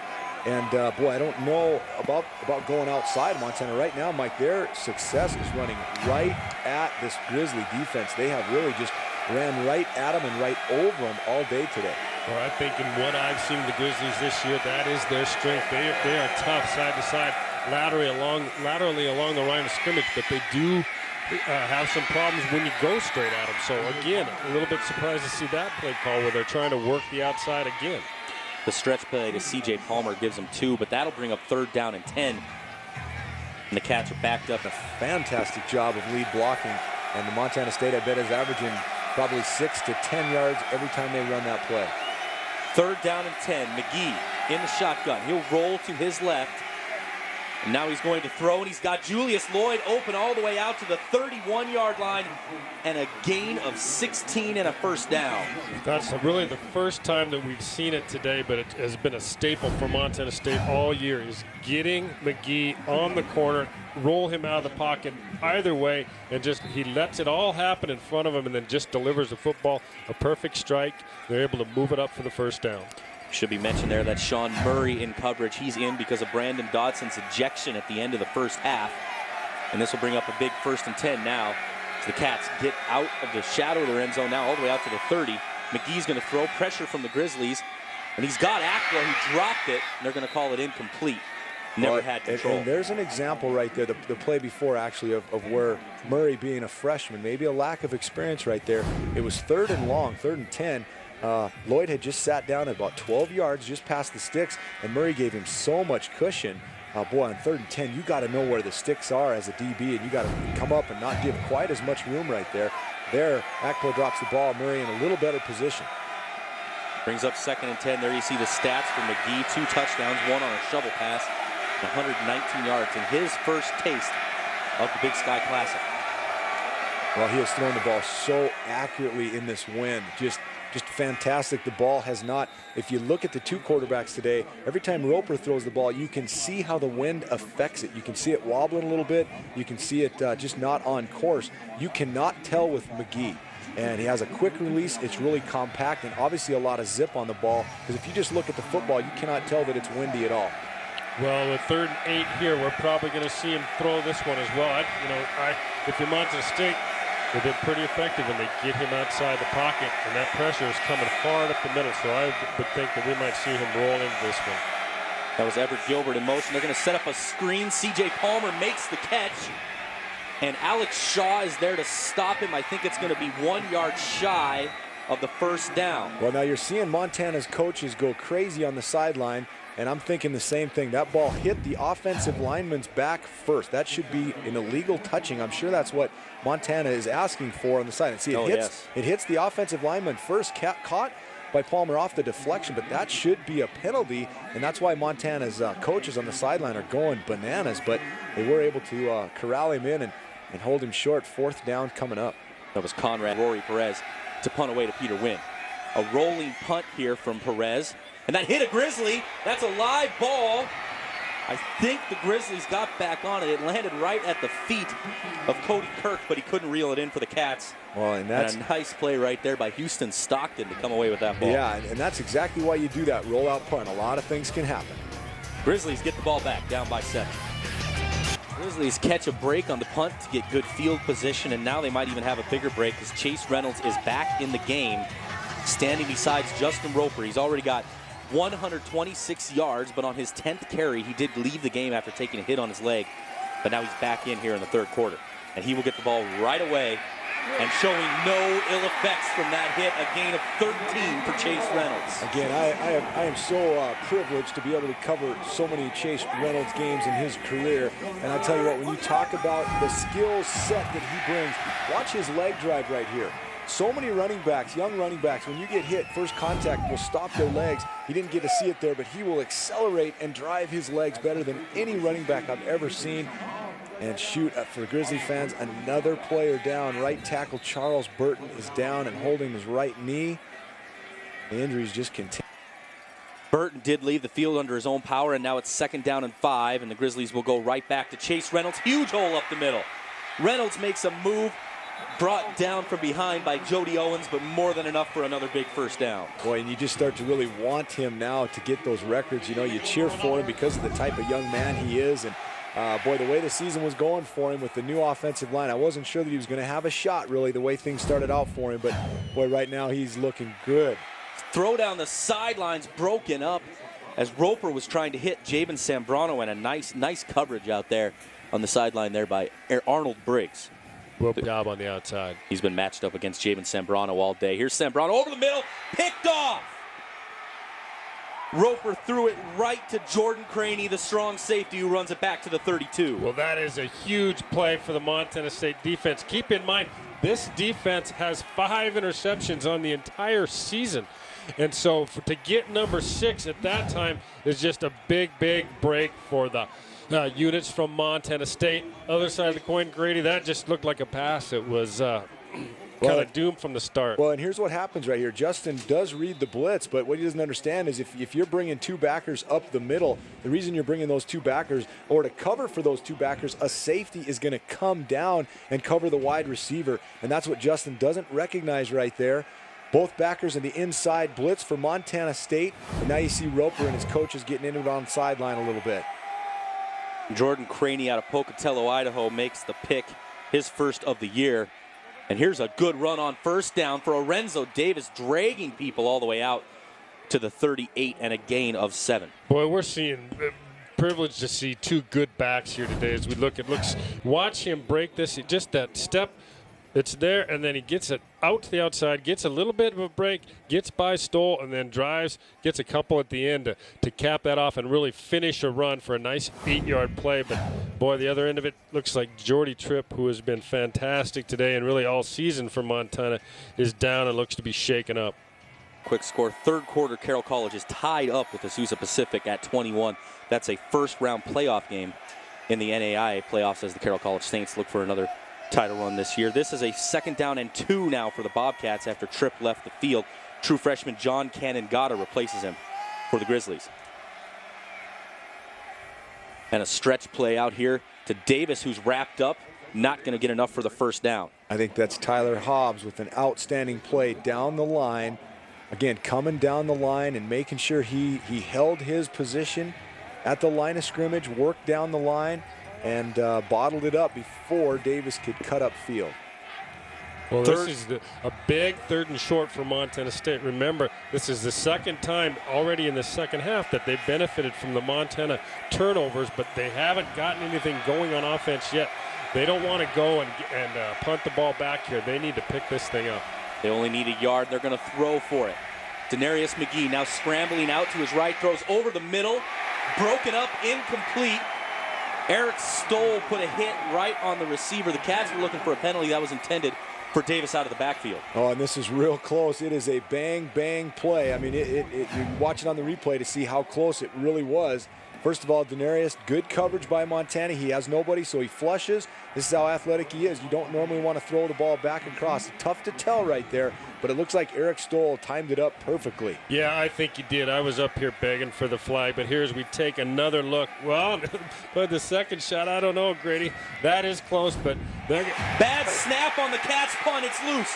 Rory Perez scrambling, trying to get on it, and he's just going to flip it out. It's still not out of the end zone. Now it will, and there's a penalty marker down and a safety signaled by our referee today, Bruce Palmer. Rory Perez had that ball, never got to him. It was a grounder that went right by his legs. Well, and there's more to add to the play because Perez is real gimpy. He's not even going to make it off the field down there. He's going to fall out of bounds at about the 7, which is interesting. And this is what I said all game, Mike, is on these special teams plays, in this weather, you never know what's going to happen. Montana. A loose ball in the end zone, result of the penalty and result of the play, touchback. Safety. Yeah, I was going to say that would be a bad call there, but yeah, definitely a safety. And like I said, Perez, the punter, is now hurt. Now Montana has driven down twice, turned the ball over. They finally got a turnover of their own. And it's a 5. Teams have avoided the points with them except for until the safety on that time because Montana been able to come up and get those stops. But, that was very unusual. That's a senior long snapper in Garcia from Montana State. That's all he does, and he's been extremely, extremely good at it for his entire career. So you feel bad for that young man to do it at such a crucial situation in such a big game. Well, and you can see the kickoff from their own 20 because of the safety. So now the Grizzlies, great field position, trailing by 5. And Roper keeps this one on the zone read and will dive down after a gain of about 5. Boy, this Montana State defense is really struggling with that play today.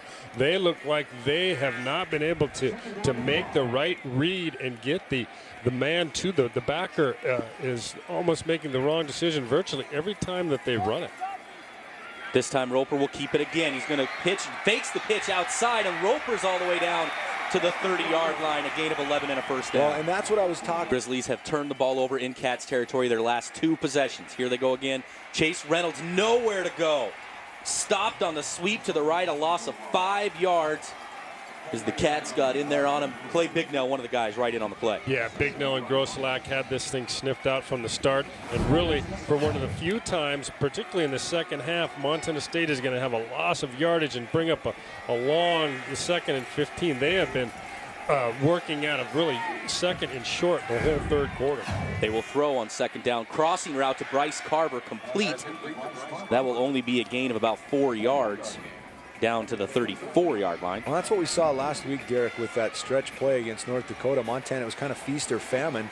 They had 4 or 5 plays, which were big losses just like that. But then they also had the big plays, and obviously Montana's had some big ones. The first play of the game today was a 59-yarder on that exact play. So that play right there has obviously been a little bit of feast or famine. But now big after that safety and forcing the kickoff in good field position. Montana faced with a big third down, trying to convert here at the end of the third quarter. Grizzlies are 4 for 6 on third downs, but this is a 3rd and 13. Looks like they're setting up a screen, and they've got Javen Sambrano, who's going to be stopped right at the sticks. A great tackle right there by Grayson, I believe that was Joel Fuller, excuse me, the safety, the Grizzlies' leading receiver this year, who also has missed a couple of games, and the Grizzlies are going to go for it. 4th down and inches, they will stay in the shotgun. Motion from Greg Hardy, the tight end, and they'll give it to, or Roper keeps it, breaks a tackle, and is going to dive forward, and again it's going to be close, but I think he got it this time. Yeah, I think he got it, but I'll tell you what, oh my goodness, you talk about a scary finish to a run. Boy, you couldn't tell if he was going to get it, going to get close to it, going to lose 3 yards, going to eventually get, wow. Well, you see as he breaks to the outside, there's a couple of Bobcats that have a shot at him. He makes a miss, and then, boy, as you said, at the end, he gets just enough for that first down. He went with his feet first on that one, which is definitely not how you want to finish a run, but just barely got it. So it's just barely inside the 20 where they mark the ball, and now the Grizzlies have a 1st and 10. And here's that play again. Reynolds with a hole up the middle, and he's all the way down to the 6-yard line, and another 1st down for the Grizzlies. Well, you've said it 2 different times today, Mike. Tackling at the line of scrimmage, at the point of attack. Watch Chase Reynolds here again run through 2 tackles. A big hole. Well, I guess that's a tough tackle right there. I guess I can't be too hard on the defense. Yeah, because he's got a lineman that's on him, but he's still, he's got to, what I think is happening is they're trying to run around those blocks. That first backer has got to take that thing on and hope that he can get help from the other side. Here's a 1st and goal from the 6. Roper keeps this one. He's got nowhere to go. Now trying to stretch it to the outside, and will just run out of bounds back to the original line of scrimmage. Well, no gain. What you're seeing now, Mike, is Montana State is blitzing like crazy, using run blitzes to stop that. This time they're accounting for the quarterback a little bit better on the outside with an outside backer, but they're also blitzing their inside backers to try to take away Chase Reynolds. Of course, you're down in the red zone right here, but last 3 plays in a row, Montana State has brought blitzes. If you haven't followed the Grizzlies all their year, this is not unusual for them to formation on a goal to go. They do it all the time, and this time it's Reynolds up the middle. He fumbled. The ball is loose. It's still loose in the end zone, and they're going to say Bobcats ball. Boy, another huge break for Montana State, popping this thing loose on the goal line for the 2nd time today.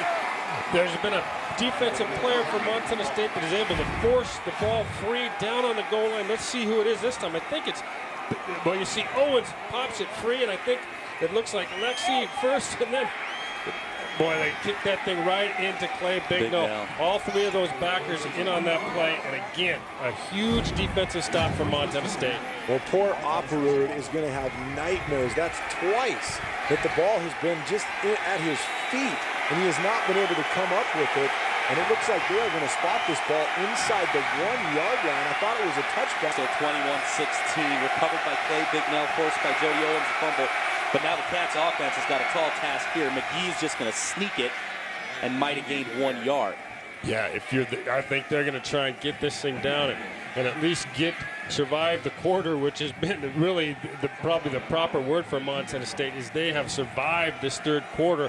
And as it comes to a close, I think that they are going to have to run 1 more play before we'll change ends.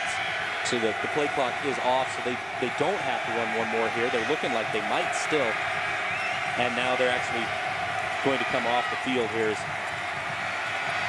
They will let the clock run out. So with the 3rd quarter in the books, Bobcats 21, Grizzlies 16. We knew it was going to be exciting, but you just never know exactly what's going to happen in these rivalry games. And after a fantastic 3rd quarter, we've got 15 minutes left.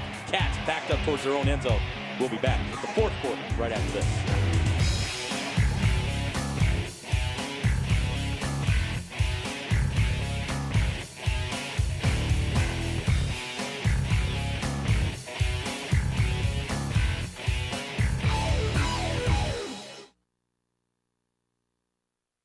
Sky Classic, properly named this year. We're going to have a great finish to this. Was a 2nd down and 9.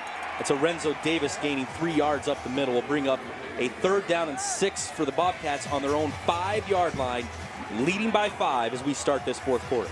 Well, as you mentioned during the break, as we came back, Jordy Tripp, the linebacker from Montana, is back in the game. So that's good to see for that young man and this Grizzly defense. But right now, if you're MSU, you desperately want to pick up a 1st down, because I'm not sure that you're prepared to punt. When we saw on the safety is that Rory Perez may be hurt and injured, and I'm not sure who they would go with. Lorenzo Davis is standing behind Denarius McGee. Play clock down to 5 as the north end zone gets loud here in Washington Grizzly Stadium.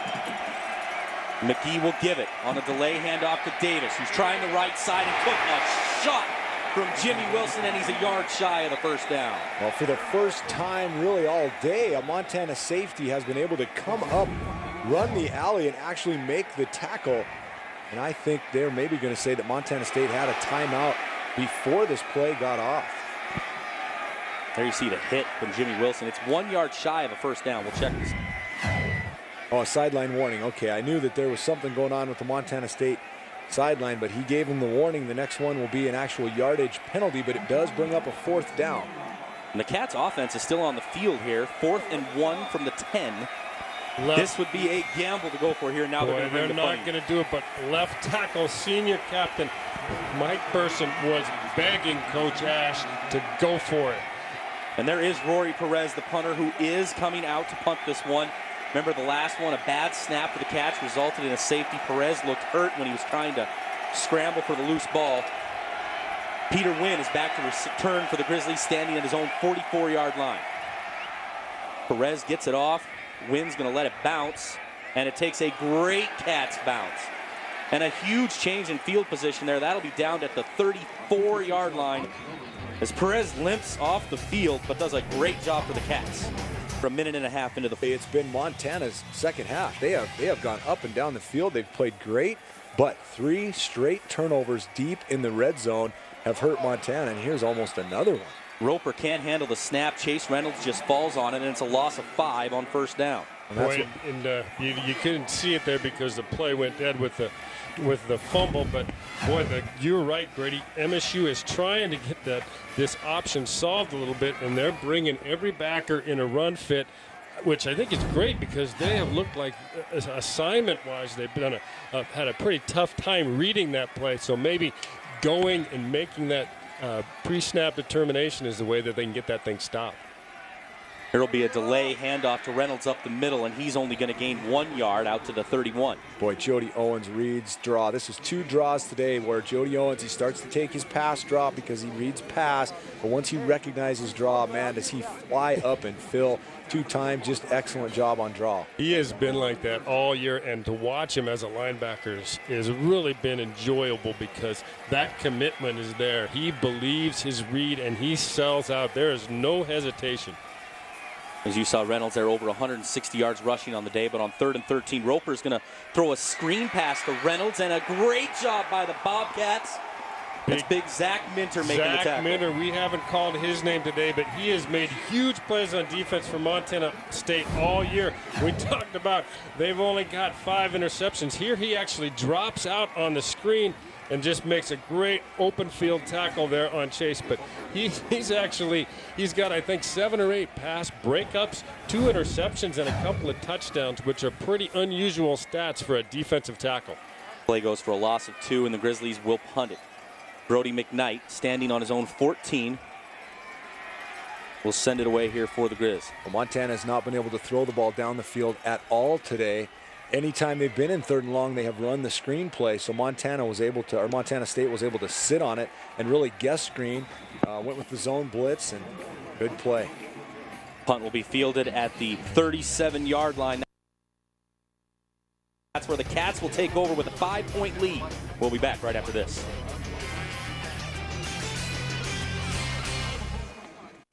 What's your 37 to start this drive after a fantastic first half by this Cats offense. They only gained 7 yards total in the 3rd quarter. Now they've got the ball here in the 4th, and a spread set. McGee's going to throw, and he's got the crossing route and an open receiver underneath, and a nice gain right here by Julius Lloyd, a gain of 12 and a 1st down.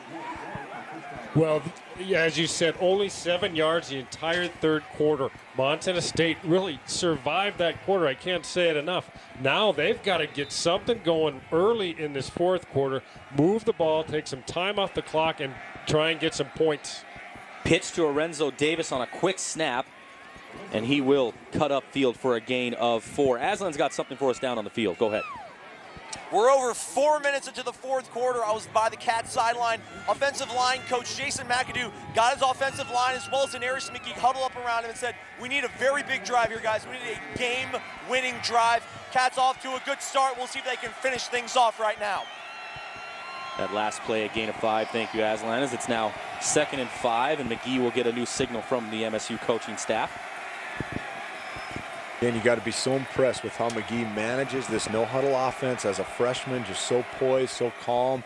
And right now, Montana State, like you said, it's hard to talk about a game-winning drive at this juncture. However, the way this third quarter played out, with Montana really dominating it, but turning it over 3 straight times, now Montana State up by 5. You got to feel like if you do go down right now and put another touchdown on the board, you could almost be putting this thing in the books for your team. Well, I think you really could get that feeling, particularly in that now Montana State is going to be, or Montana is going to be going against the wind when they do get the ball back for the remainder of this game.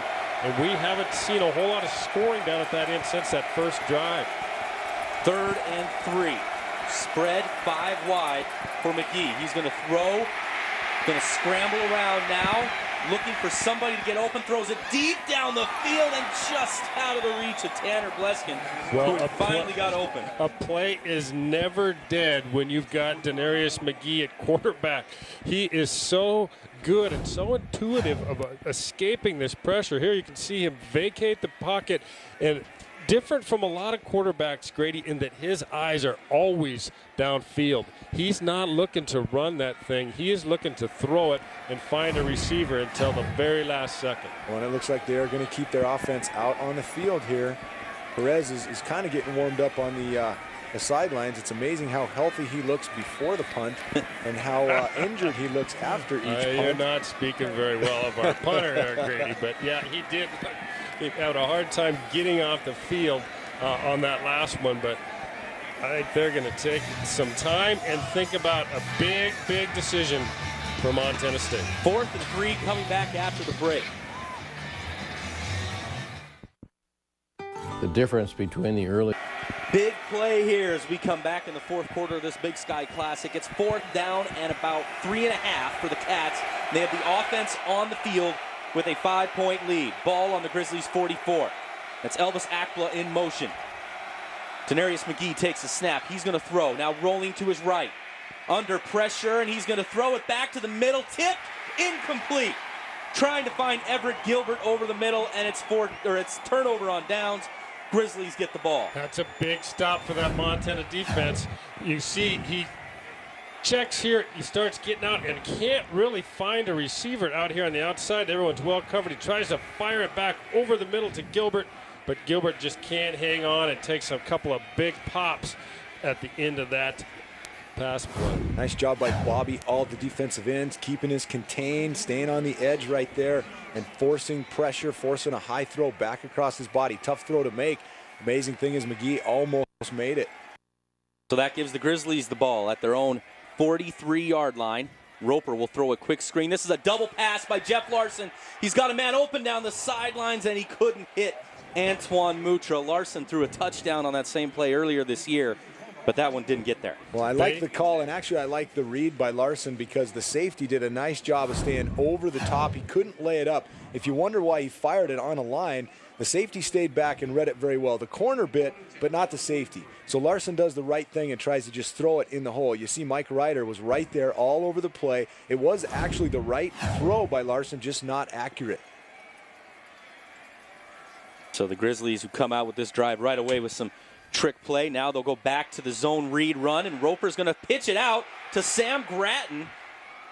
And that'll be a gain of 7. The Grizzlies had a lot of success with that play at Northern Colorado earlier this year, throwing it out to the wide receiver. Well, I tell you what that does, that is a crazy play. And this is the continuation of the play. Here's your zone read, defensive in bite, so you keep it as a quarterback. Now, if you keep that read alive, you can see how wild it is, because as a quarterback, when you're running down the field and all of a sudden you expose your body to throw it out there, you have the potential of getting sawed in half. Ends up being a gain of 7. Here's 3rd and 3 for the Grizzlies, just on the Bobcat side of midfield. Roper's going to throw over the middle. He's got his tight end, Greg Hardy, and a first down. Well, it's a great play call by Coach Smith, because Montana State, again, is anticipating a screen, so you fake the screens to the outside. You'll watch how Reynolds is going to swing to the right. There's also a receiver swinging to the left. Now you bring your tight end back up the middle on a screen, so it's a nice little play call and a good changeup when your screen game needs a little different look to it. And he really lays that ball in there. Really the only place it was going to be Cat between the two backers, so a really nice throw and catch that time. It's a gain of 7 and a 1st and 10. Here's a screen to Antoine Mutra with a couple of blockers trying to get to the outside, and a penalty marker down. Will go for a gain of 5, but could be a holding on the Grizzlies. Yeah, it's definitely going to be a holding, which is unfortunate for Montana, because he was double teamed. No need to hold. You got both guys. No reason to get outside of the frame, because you got 2 guys on him. One guy can be on one side and one on the other. Unfortunate play for Montana. Just a mistake mentally. Bruce Palmer there with the call. It will be from the spot of the foul, so that'll move him back. Well, and one of the things that it really plays into Montana State, oh yeah, you can see the inside receiver Grattan just grabbing Jersey again. No need to do that.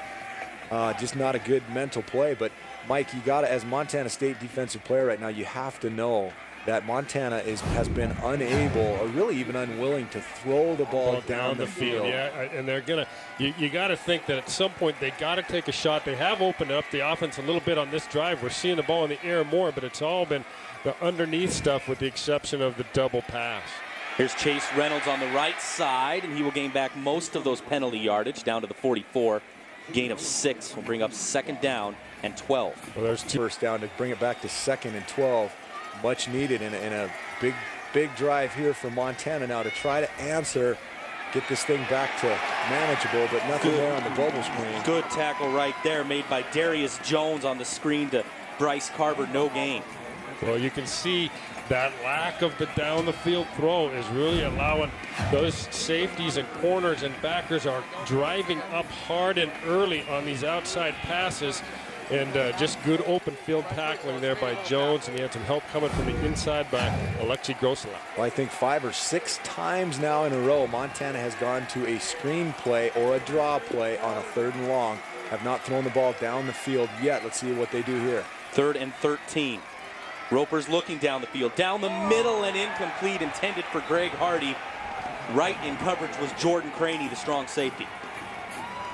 Well, they did try and get it down the field on this one, Grady, but the safety, as you can see him float out there, and as this ball comes in, watch the break he gets on that, and yeah, I think that was a good non-call there, where the contact was initiated by the receiver. So it brings up 4th down and 13, and that'll bring in Brody McKnight. He will punt the ball away here for the Grizzlies. With 6:41 to go in the game. McKnight a better punt this time. Cats are going to let it bounce, and it will roll dead all the way inside the 10 to the 8-yard line before it trickles out of bounds. Good punt by McKnight. We'll take a break, and when the Cats come back, they're up by 5 with 6.5 minutes to go. This is a 1st and 10 for Montana State, leading by 5 with the ball at their own 8-yard line. Denarius McGee under center. Lorenzo Davis the carry, and Jordan Tripp wraps him up, loss of 2. Jordan Tripp, great play from the outside. Good to see him back in the game, but what he does here is he comes downhill, defeats the block of the tight end Robinson very well. Watch him here on the top of your screen. He's just going to knife inside of the block, just defeats it. Nice job, nice play. I guess that was inside of Tanner Bleskin, the receiver, the slot receiver right there. So brings up 2nd and 12, and the Cats are also in the loudest part of the stadium, the north end zone. Getting loud, as they announced earlier, this is a record crowd for Washington Grizzlies Stadium.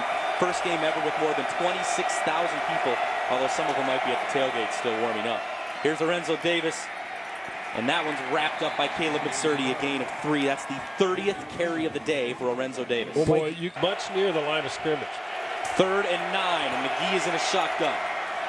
Grizzlies only rush their front 4. Here's the throw down the sidelines, and it is incomplete. Sean Murray in coverage right there on Kyle Baker, the tight end, and the Cats will punt it away. Good job by Murray, the freshman. Everything covered. Really good job by Montana's secondary. McGee looked to his left, wanted to go to the left to the 3 receiver side, and nothing doing. He had to come back to the one-on-one with Murray, but the freshman, outstanding job of coverage right there. Montana, with 5 minutes to go, is going to get a shot. And I'm going to say right now, it is imperative that Peter Wynn field this football for Montana. The last time he let it roll, and it took a 20-yard roll for the Cats and hurt field position. Roy Perez out of his own end zone. Very high and very short. And it'll bounce at the 35 and take a Cats roll all the way out near midfield. That was only about a 20-yard punt in the air, but it turns into about a 35-yard punt in the whole roll of the ball. Grizz will start at midfield. Yeah, and of course you can't blame him for that one. That was a tough one right there. The correct answer to our trivia question today is actually Bear Mountain, which divides the state, divides the 2 schools. Bear Mountain, we will see that trophy later today. I can tell you, in my opinion, Derek, it has been in the shadow of Mount Sentinel for far too long these last 4 years, so maybe that needs a little bit new real estate. Chase Reynolds cuts it upfield and will gain 4 yards, maybe 5, on the first down run. The Grizzlies have won this rivalry the last 4 years. Well, and I will add that the fact that Montana's overall series record is almost 2-1, 69-40 something, I think. I'm not sure exactly the numbers, but I think it rightly has to be called Bear Mountain, doesn't it? Bear Mountain, exactly. Run of 5 as we've got a former Grizzly and a Bobcat here. I'll try to break up the fight that ensues later. 2nd down. Gerald Kemp back in at quarterback. He's going to give it to Chase Reynolds. A good job that time by the Cats to stuff him. Ball came out, but the play was well over. Gain of 2. Dan Ogden that time in the inside was able to just stuff that hole, and nothing going up. Going to bring up a big 3rd down and 4 from the Montana offense. Well, there's been not many guys more fun to watch over the years than he has, and when he starts having fun and starts getting that arm pump going, the crowd in Bozeman goes crazy. 3rd and 3. The Grizzlies have to get to the 41. Roper's going to keep it, and he's got some room on the far side and easily going to pick up the 1st down. Escorted out there by Jordan Craney, but it's a gain of about 7 and a 1st down. That's a good call right there. We're in for a thrilling finish here. Grizzlies 1st and 10, trailing by 5. 3 minutes to go. Reynolds pitch to the right side, and he is driven out of bounds there by Zach Minter. No gain.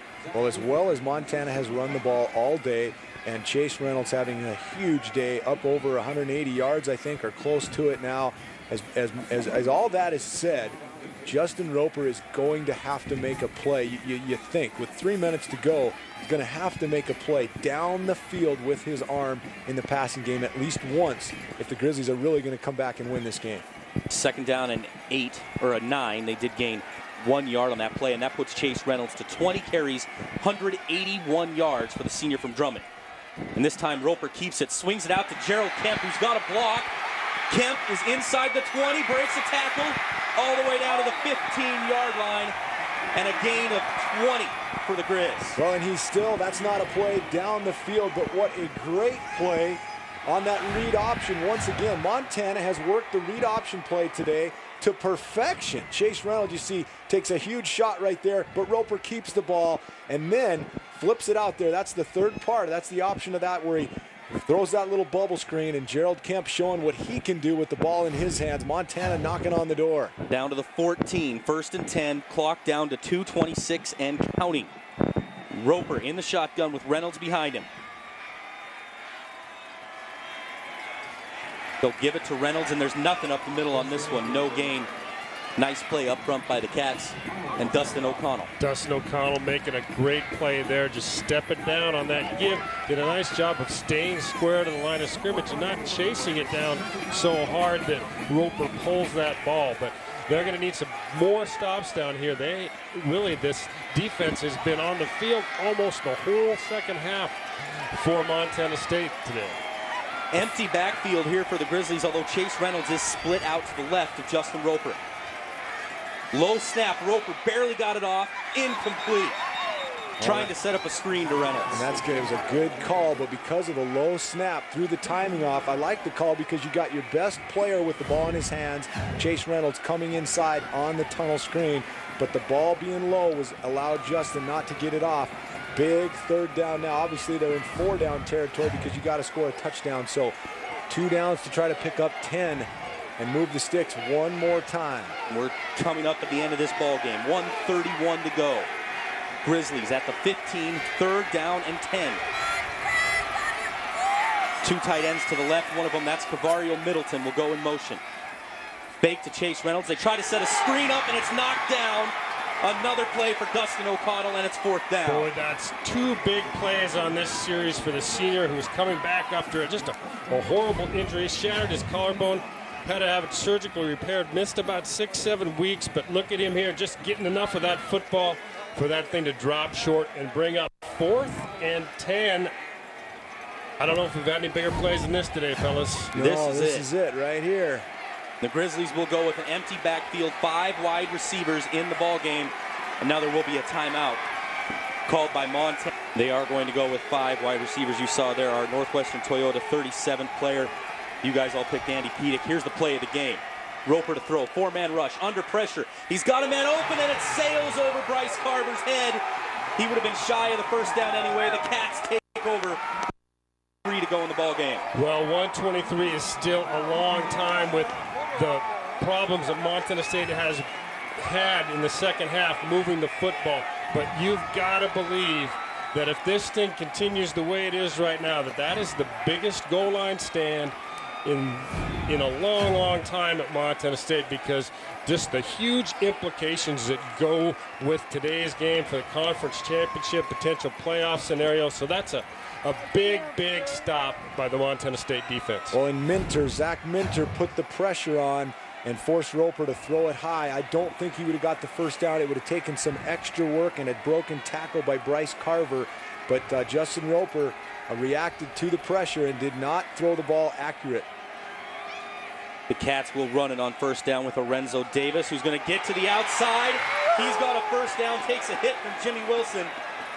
But that is a 1st down, and now with 1:13 to go, and the Grizzlies with only 2 timeouts left, this game is almost over. Well, that's a big 1st down, but the fact that he had to go out of bounds and stop the clock is, still leaves that hope for the University of Montana defense. But I think if they're able to pick up one more and not, keep it inside the boundaries, that this thing could be in the books. That was Lorenzo Davis' 31st carry of the day. He's over 130 yards. I think at that point you don't want to go out of bounds, but you will trade the 1st down for that going out of bounds because it's such a big chunk of yardage that you pick up. Caleb McSurdy stuffs Davis on this one, a loss of a yard, and the Grizzlies will use their 2nd timeout with 1 minute and 9 seconds left on the clock. Ball at their own 29, but that doesn't matter. What matters is the clock. 1:09 to go in the ball game. And here's a run to Lorenzo Davis. Gets hit, breaks the 1st tackle, and gets all the way out to the 35, a gain of 7. And now the Grizzlies use their final timeout. Once again, it's been a long time since Montana State has been at the top of this conference, and they've got the chance to do it and cement it right now. Well, I'm going to say right now that Coach McAdoo might be the toughest guy in this stadium. He's down there on the sidelines the whole game with his short sleeve shirt on, getting his guys jacked up. They've played well for him, and you're right, he implored them. Look at him down in his stance, watching him. This is the game right here. 3rd down and a long 3 for the Cats. They got to get to the 43-yard line. That's going to be a draw for Denarius McGee. He's met by Caleb McSurdy. I think he's a yard shy of the 1st down. Yeah, the way they are calling the spot, he is going to be short, and we're going to be looking at 4th down probably after a measurement. Yeah, and if you're Montana, you actually want it to be close enough where they do stop the clock to measure. If it was a yard or an obvious yard short, they'd let it roll. But you're going to get stoppage now, which really plays into Montana's favor. This clock could be running. Does the clock start again after the measurement? It'll start again on the placement, but with only a 25-play clock. So with 49 on the clock, the Cats can take this down. Penalty? Do you take the delay? We'll see here. The half a yard. They could go for it here and finish it, too. Yeah, there you go. There you go, Derek. I'm going with that. Put your offense on the field. Get behind those big horses that you've made a living with all year. I'll tell you what. Go get that yard. I'm going to say right now, you guys are crazy, because if Coach Ash did that and they didn't get it, and they give Montana the ball at the 38, that's how coaches lose their I job. was going to say, even there's good ones. no ramifications for color commenters. 5 seconds before they have to snap. Actually, it'll be about 24-23. I think that's what they're doing, though, you guys. McGee is coming back I love out. it. Coach Ash, and I've said it 1,000 times this year, he said, we're going to be aggressive. When we get into conference play, we're going to have to be aggressive and go make plays, and he's doing it again right here. 4th down and half a yard. The Cats could also be just trying to draw the Grizzlies off sides here, and that looks to be the case. They will call timeout with 1 second left on the play clock and 23 seconds to go in the ball game. Yeah. If there's ever a time for a sellout pump block, this is it too for the Grizzlies as they quickly run onto the field. 4th down and inches. Montana will definitely be coming after this one. You have nothing to lose. Try to come after it, get the block. Peter Wynn is standing at his own 24 for the return. But the Cats are going to adjust some things here. Still plenty of time on the play clock. Rory Perez, the freshman from Moreno Valley, California, gets ready to punt this one. Good snap this time, and he gets it off. A very high kick again. Peter Wynn's got a chance to return it, though. Makes the first guy miss. Peter Wynn electrified this Grizzly crowd for just a second. He gets it out to the 42 with 11 or 13 seconds left in the game. Well, and actually, if you're Montana, that's a pretty decent exchange of field position right there. The Cats were almost at the 40. I tell you what, I haven't seen that out of Peter Wynn in a long time. He aggressively fielded that ball and got up the field, knowing that he had to make something happen for his team. I really like the Grizzlies out of timeouts. Clock will stop if they get a first down, but they probably only have 2 plays tops. Roper to throw. He's going to go deep for Antoine Mutro, who's got it and steps out of bounds at the 35. Still 7 seconds left on the clock. It's always such a tough situation for a defense where you're happy and content to keep the ball in front of you. But, boy, you give up a lot of yards and get them in position to now they can make a manageable throw, maybe throw it into the end zone here. Well, Grizz fans right now are hearkening back to C.J. Atkins at the end of the NAU game, a miraculous catch as time was running out to win that game. A David Tyree trapped the ball against your helmet, game winner. And good throw by Roper, hanging in there, 7 seconds to go. This is the ball game. Roper is going to throw it up high in a Hail Mary-like situation, and it is caught for an interception. Senior co-captain Michael Ryder is made one of the biggest plays that Cat fans will remember for a very long time. As we see the Montana State group run onto this field, they have waited a few years. This is Coach Ash's first victory against the University of Montana, and nothing sweeter if you're a Bobcat than to do it here in Missoula. That play, I'm sure, had a lot of fans on all over the state on the edge of their seat. Roper threw it right to the goal line. There was a couple Grizzly receivers right there, but it's Michael Ryder, the senior out of Billings, making the interception, and the Bobcats beat the Grizzlies 21-16. I got to point it out right now because it looks like Garcia, the long snapper, has just had himself a private moment, because I can't even guess the pressure that after one errant snap earlier that cost the team, and then to have to make that crucial one at the end of the game, he's got to be pretty relieved. As you see, for the first time in 4 years, the Montana State faithful hoisting the Mount Sentinel, Bear Mountain. Bear Mountain. I don't know what you're going to call it today, but I think Montana State is going to call it Bears. It's the Great Divide Trophy, and it belongs in Bozeman for the next year. As Montana State, with that win, they also sew up the Big Sky Conference Championship. We already knew they were going to the playoffs, but now they've got the automatic bid. As for the Grizzlies, they will have to wait till 8 o'clock tomorrow morning on the selection show to find out if and where they're heading for the first round of the playoffs. This is so huge for Montana State. And, beating the Grizzlies is one thing, and that's a great goal. Always your goal if you're a Montana State football player. But this really gives them a chance. There's a good chance now that they would actually be one of the top 5 seeded teams for the playoffs as they start next week. We're down on the field. Our guys on the sidelines have caught up with Coach Rob Ash, the victorious coach. Send it down to you guys. All right, thanks, guys. Oh, A little collateral damage. Coach, the mantra all season has been one game at a time. Cat-Griz is in the books. How does it feel to be on the winning side? Unbelievable feeling. I'm so happy for these kids, and you know, for Mike Ryder to seal it with an interception, he's been such a great leader, but every one of these guys deserves to be as happy. I'm going to let them celebrate as long as they'd like. Talk about that second half, a real grinded out effort. The defense really showing their moxie and colors. What did you think of that half? I thought our defense was outstanding, and you know, we got the ball away from them a few times, and we just had terrible field position, so offense couldn't do anything, but it was enough to win. That's all that matters. And what was about the offensive game plan? Seeing that you guys really wanted to establish the run, was that a key component of your success today? We wanted to run the ball the whole time, before we even knew what the conditions were going to be. That was the game plan. And I mean, just talk about, you know, Big Sky champions. This means the auto berth, you know, playoff berth for you guys. I mean, the culmination of all these goals you set forward. We just took a big step with this program, a huge step. Thanks a lot, Aslan. All right. You heard from Coach. We'll send it back to you guys up in the booth. Well, thanks, Aslan. That's going to be a 9-2 record, a Big Sky Conference championship, and really an almost perfect season for Montana State. Now they look forward to the playoffs. And Mike, your thoughts? Victorious day for the guys from Bozeman here. Well, I'm just so happy for the program, and I think Coach Ash is absolutely correct. This is a huge jump for Montana State. Again, it's a Grizzly victory, which is fantastic, but more importantly for the program, 9-2 with a seed into playoffs. In all likelihood, they're destined to see at least the opportunity of at least 1 or 2 whole games should they be able to continue to win at Bozeman, and that hasn't happened for a long time.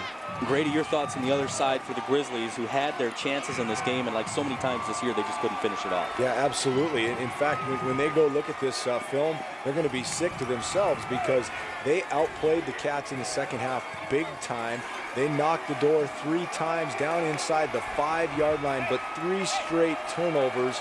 And gosh, I mean, that nobody to blame but themselves, just unable to get it done. Played well enough, made great adjustments on defense. I think the Cats had maybe 20, 30 yards total in the second half, so great adjustments, but unable just to finish it with too many turnovers and too many, and now I guess you look, are the Grizzlies going to get in? Is their record good enough? Is their ranking good enough to still make it in with an expanded field to 20 teams? The sad part of it all, probably when it's all goes in the books, is what a great effort by Chase Reynolds today. Just flat played his heart out. Typical. Hopefully it's not his last game. You see him right there in tears in the middle of the field. I'm sure he's praying that it is not his last game. Well, you hope that it isn't, but boy, if it is, what a memory, because he was unbelievable today. Chase Reynolds ended with 180 yards. That puts him 3 yards shy of Johansi Humphrey's school record. So if the Grizz do get to play another game, that record's probably going out the books. If not, what if for the Grizzlies? Well, we will be back to wrap things up here from Washington Grizzly Stadium right after this as the Bobcats celebrate for only the 2nd time ever in this stadium, and they're going to the playoffs with a ton of momentum. We'll be back right after this.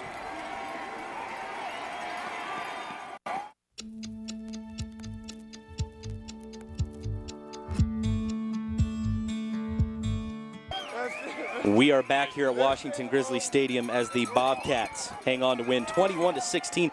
First half, it was 21-14. It looked like neither offense could be stopped, and in the second half, the Grizz won 2-0, but the Cats win the game. It is now time to present the Northwestern Energy players of the game. We'll start with the Montana State Bobcats, and Lorenzo Davis, junior, who's come in here, does a fantastic job today leading this running attack that the Cats wanted. There you see it, 33 attempts. 140 yards and a touchdown. Just played outstanding, so tough to tackle, made the Grizzlies miss, oh man, probably 10 tackles or more. Just played a great game, keeping his legs moving and making a lot of times negative plays turn into big-time positive plays. And for the Montana Grizzlies, of course, Chase Reynolds, as we mentioned, 21 carries, 180 yards. That's a huge 8.6 average. He also had the long touchdown in the first half. But that leaves him 3 yards shy, as I said, of that Johansi Humphrey school record. Now let's head down to the sidelines as Aslan is caught up with the guy who touched the ball last today, senior safety Michael Ryder. We're back down live on the field here at Washington Grizzly Stadium with the victorious Cats. Senior captain Mike Ryder. Coach pointed out it was so poetic for you to make that interception at the end of the game. How does it feel to bring that down? You know, it wasn't about me, man. It's about what we did as a team. from the very get-go, man, the winter, we told each other we're going to be a different team, and we're a different team, man. We came out with a good attitude today, and, you know, we fought through a lot of adversity here this entire season, and it's just fitting for us as a team, you know, to have another dramatic one, so we love it. What has it been about this team that's been different? What have you guys done to turn things around this season? You know, it's just about confidence. You know, we talked a lot about, you know, having the confidence to win in, you know, in tight games, and having a swagger about your entire team. And, you know, it's just, we kind of worked foundational as far as, you know, expectations and things, and we've just kind of built it from the base up. And hopefully, you know, it's been sinking in, and obviously, you know, it's showing good results. All week long, you were pretty modest about the importance of this game. I mean, you won it. I mean, how important was this win for you, your career, your team, everything? It's huge. You know, a loss would have meant I was 0-4 against the Grizzlies. I got one from them, and that's something no one can take away from me, from our senior class. And hopefully we set the bar for things to come in the future for Bobcat football. Excellent. All right, go celebrate, man. Thanks, Mike. And hey, we got another captain here, special teams captain Tanner Ripley. You were a little bit more emotional when talking about how important this game was. How does it feel now? Well, first of all, I got to tell you, if I get one chance to say something, I got to give thanks to my Lord and Savior Jesus Christ. He got us out here, protected us, kept us healthy. About the game, this is phenomenal. It's something you build up after 5 years, and after 5 years, we finally got it. Grizzlies are a great team. They are. They're great competitors, great sportsmanship. It was a hard-fought battle, hardest game I've ever been a part of, but man, it feels good. And it feels, there's nothing better than to know that we got this done with my brothers, with my family.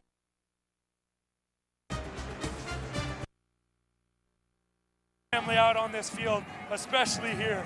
What a tremendous place. I love you, man.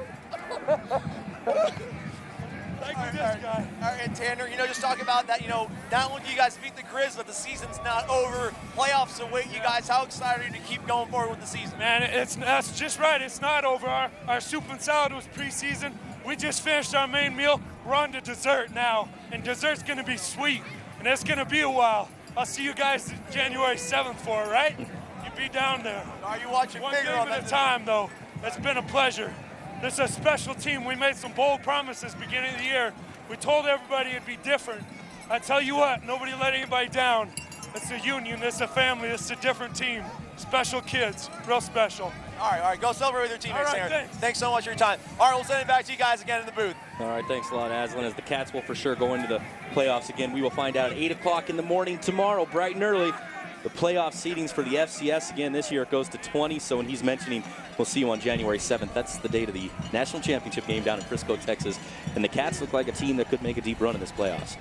Well, if they can get some good home field seating, that always helps. We've seen, you know, the Grizzlies have had some awesome runs here, and, you know, now it's Montana State's team or turn to going with that automatic seed, but still the possibility that Montana is going to be a part of it. We'll find out in the morning, but for Montana State, just a fantastic day, and a day that they will remember, particularly you see those senior captains, and you got to get pretty emotional because you can tell that this is something that will, you know, mean a lot to them for a very, very long time.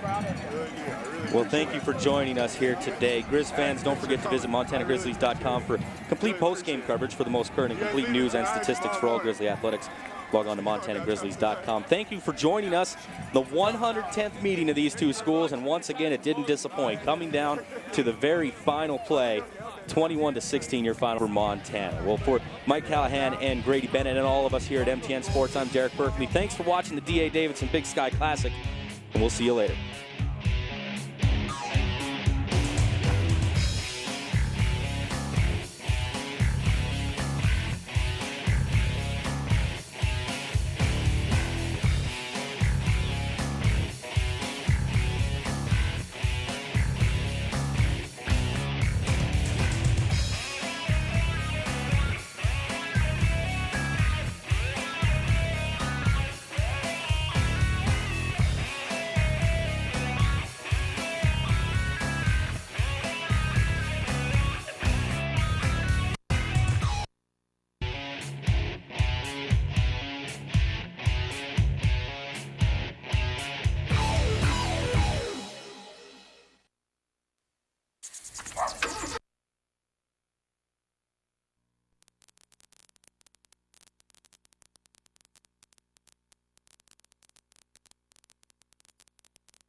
I mean, if you're a player out there, you're anticipating, hey, did we make it in? And then once you figure out if you made it in, where you're going to, then it's business at hand. So there are a lot of young men right now, programs around the country, that are eagerly awaiting every word that comes off the mouth of Mr. Noqua. Well, now that's a lot of pressure. Here's what you need to know. The field, again, is 20, not 16. It's the first time that's the case. 10 automatic qualifiers, 10 at-large berths. 4 first-round games begin next Saturday. So 12 teams don't play in the first round. 8 do. And for the first time, the championship game will be played in January again. That's in Frisco after 13 years in Chattanooga. Here are your 10 automatic qualifiers. No drama here. These teams know that they are in. And how about Montana State? Winners in Missoula over arch rival Montana. They win the Big Sky title and they are in. We'll show you if and where they are seeded nationally in just a moment. Appalachian State, of course, they won 3 straight championships from 05 to 07. So we know those teams are in. Now the drama begins as we start. Drum roll. Yeah. All right, here we go. The upper bracket here is we'll show you this. Western Illinois and Coastal Carolina. That is a first round